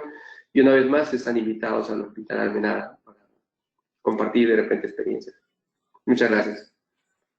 Muchas gracias. Okay. Bueno, gracias a todos. Muchas gracias a todo el panel, doctor Cafuri, doctor Náquira, doctor Castro, doctor Bilbao. Damos por finalizado el webinar. No sé si, Javier, no sé si el doctor Cafuri o el doctor Náquira de repente quieren dar unas palabras finales antes de irnos. Álvaro. Sí, no, realmente la experiencia fue muy agradable, especialmente por la participación. Espero que no sea la última, que podamos seguir compartiendo. De nuevo, gracias, José. Un placer haber compartido con Luis Felipe, como siempre. Me encanta compartir con él. Y saludos a todos los peruanos que han estado por acá, que veo que más de uno en el chat, más de uno ha estado por aquí en Cali. Como saben, las puertas, los brazos están abiertos. Gracias, doctor, por su tiempo. ¿Y usted, doctor Náquira? Oh, gracias a todos. Bienvenidos cuando quieran darse la vuelta aquí a Medellín. Siempre es un orgullo, un honor y una satisfacción, y estaré dispuesto a estar con ustedes en estos escenarios virtuales y espero que pronto podamos aceptar esa invitación al hospital, conocerlo y de partir allá un poco con algunos casos y pasar bueno, y como les puse, un pisquito, un tiradito o un lomo saltado bien rico. Por supuesto. Con todo gusto, doctor. Claro que sí. Un abrazo y espero verlos pronto, más físicamente. Muchas gracias a los dos por su tiempo. De verdad que aprecio mucho que nos hayan brindado estas 2 horas de aprendizaje continuo, de realmente, aparte de ser muy buenos profesionales, yo puedo dar fe que son excelentes personas también, ¿no? Muchas gracias por todo. Claro que sí. Muchas gracias. Cuídense. Muchas gracias. Chao. Gracias a todos. Nos vemos en el próximo webinar. Chao, Javier. Claro que sí. Chao. Cuídense. Gracias. Hasta luego. Chao. Chao, chao.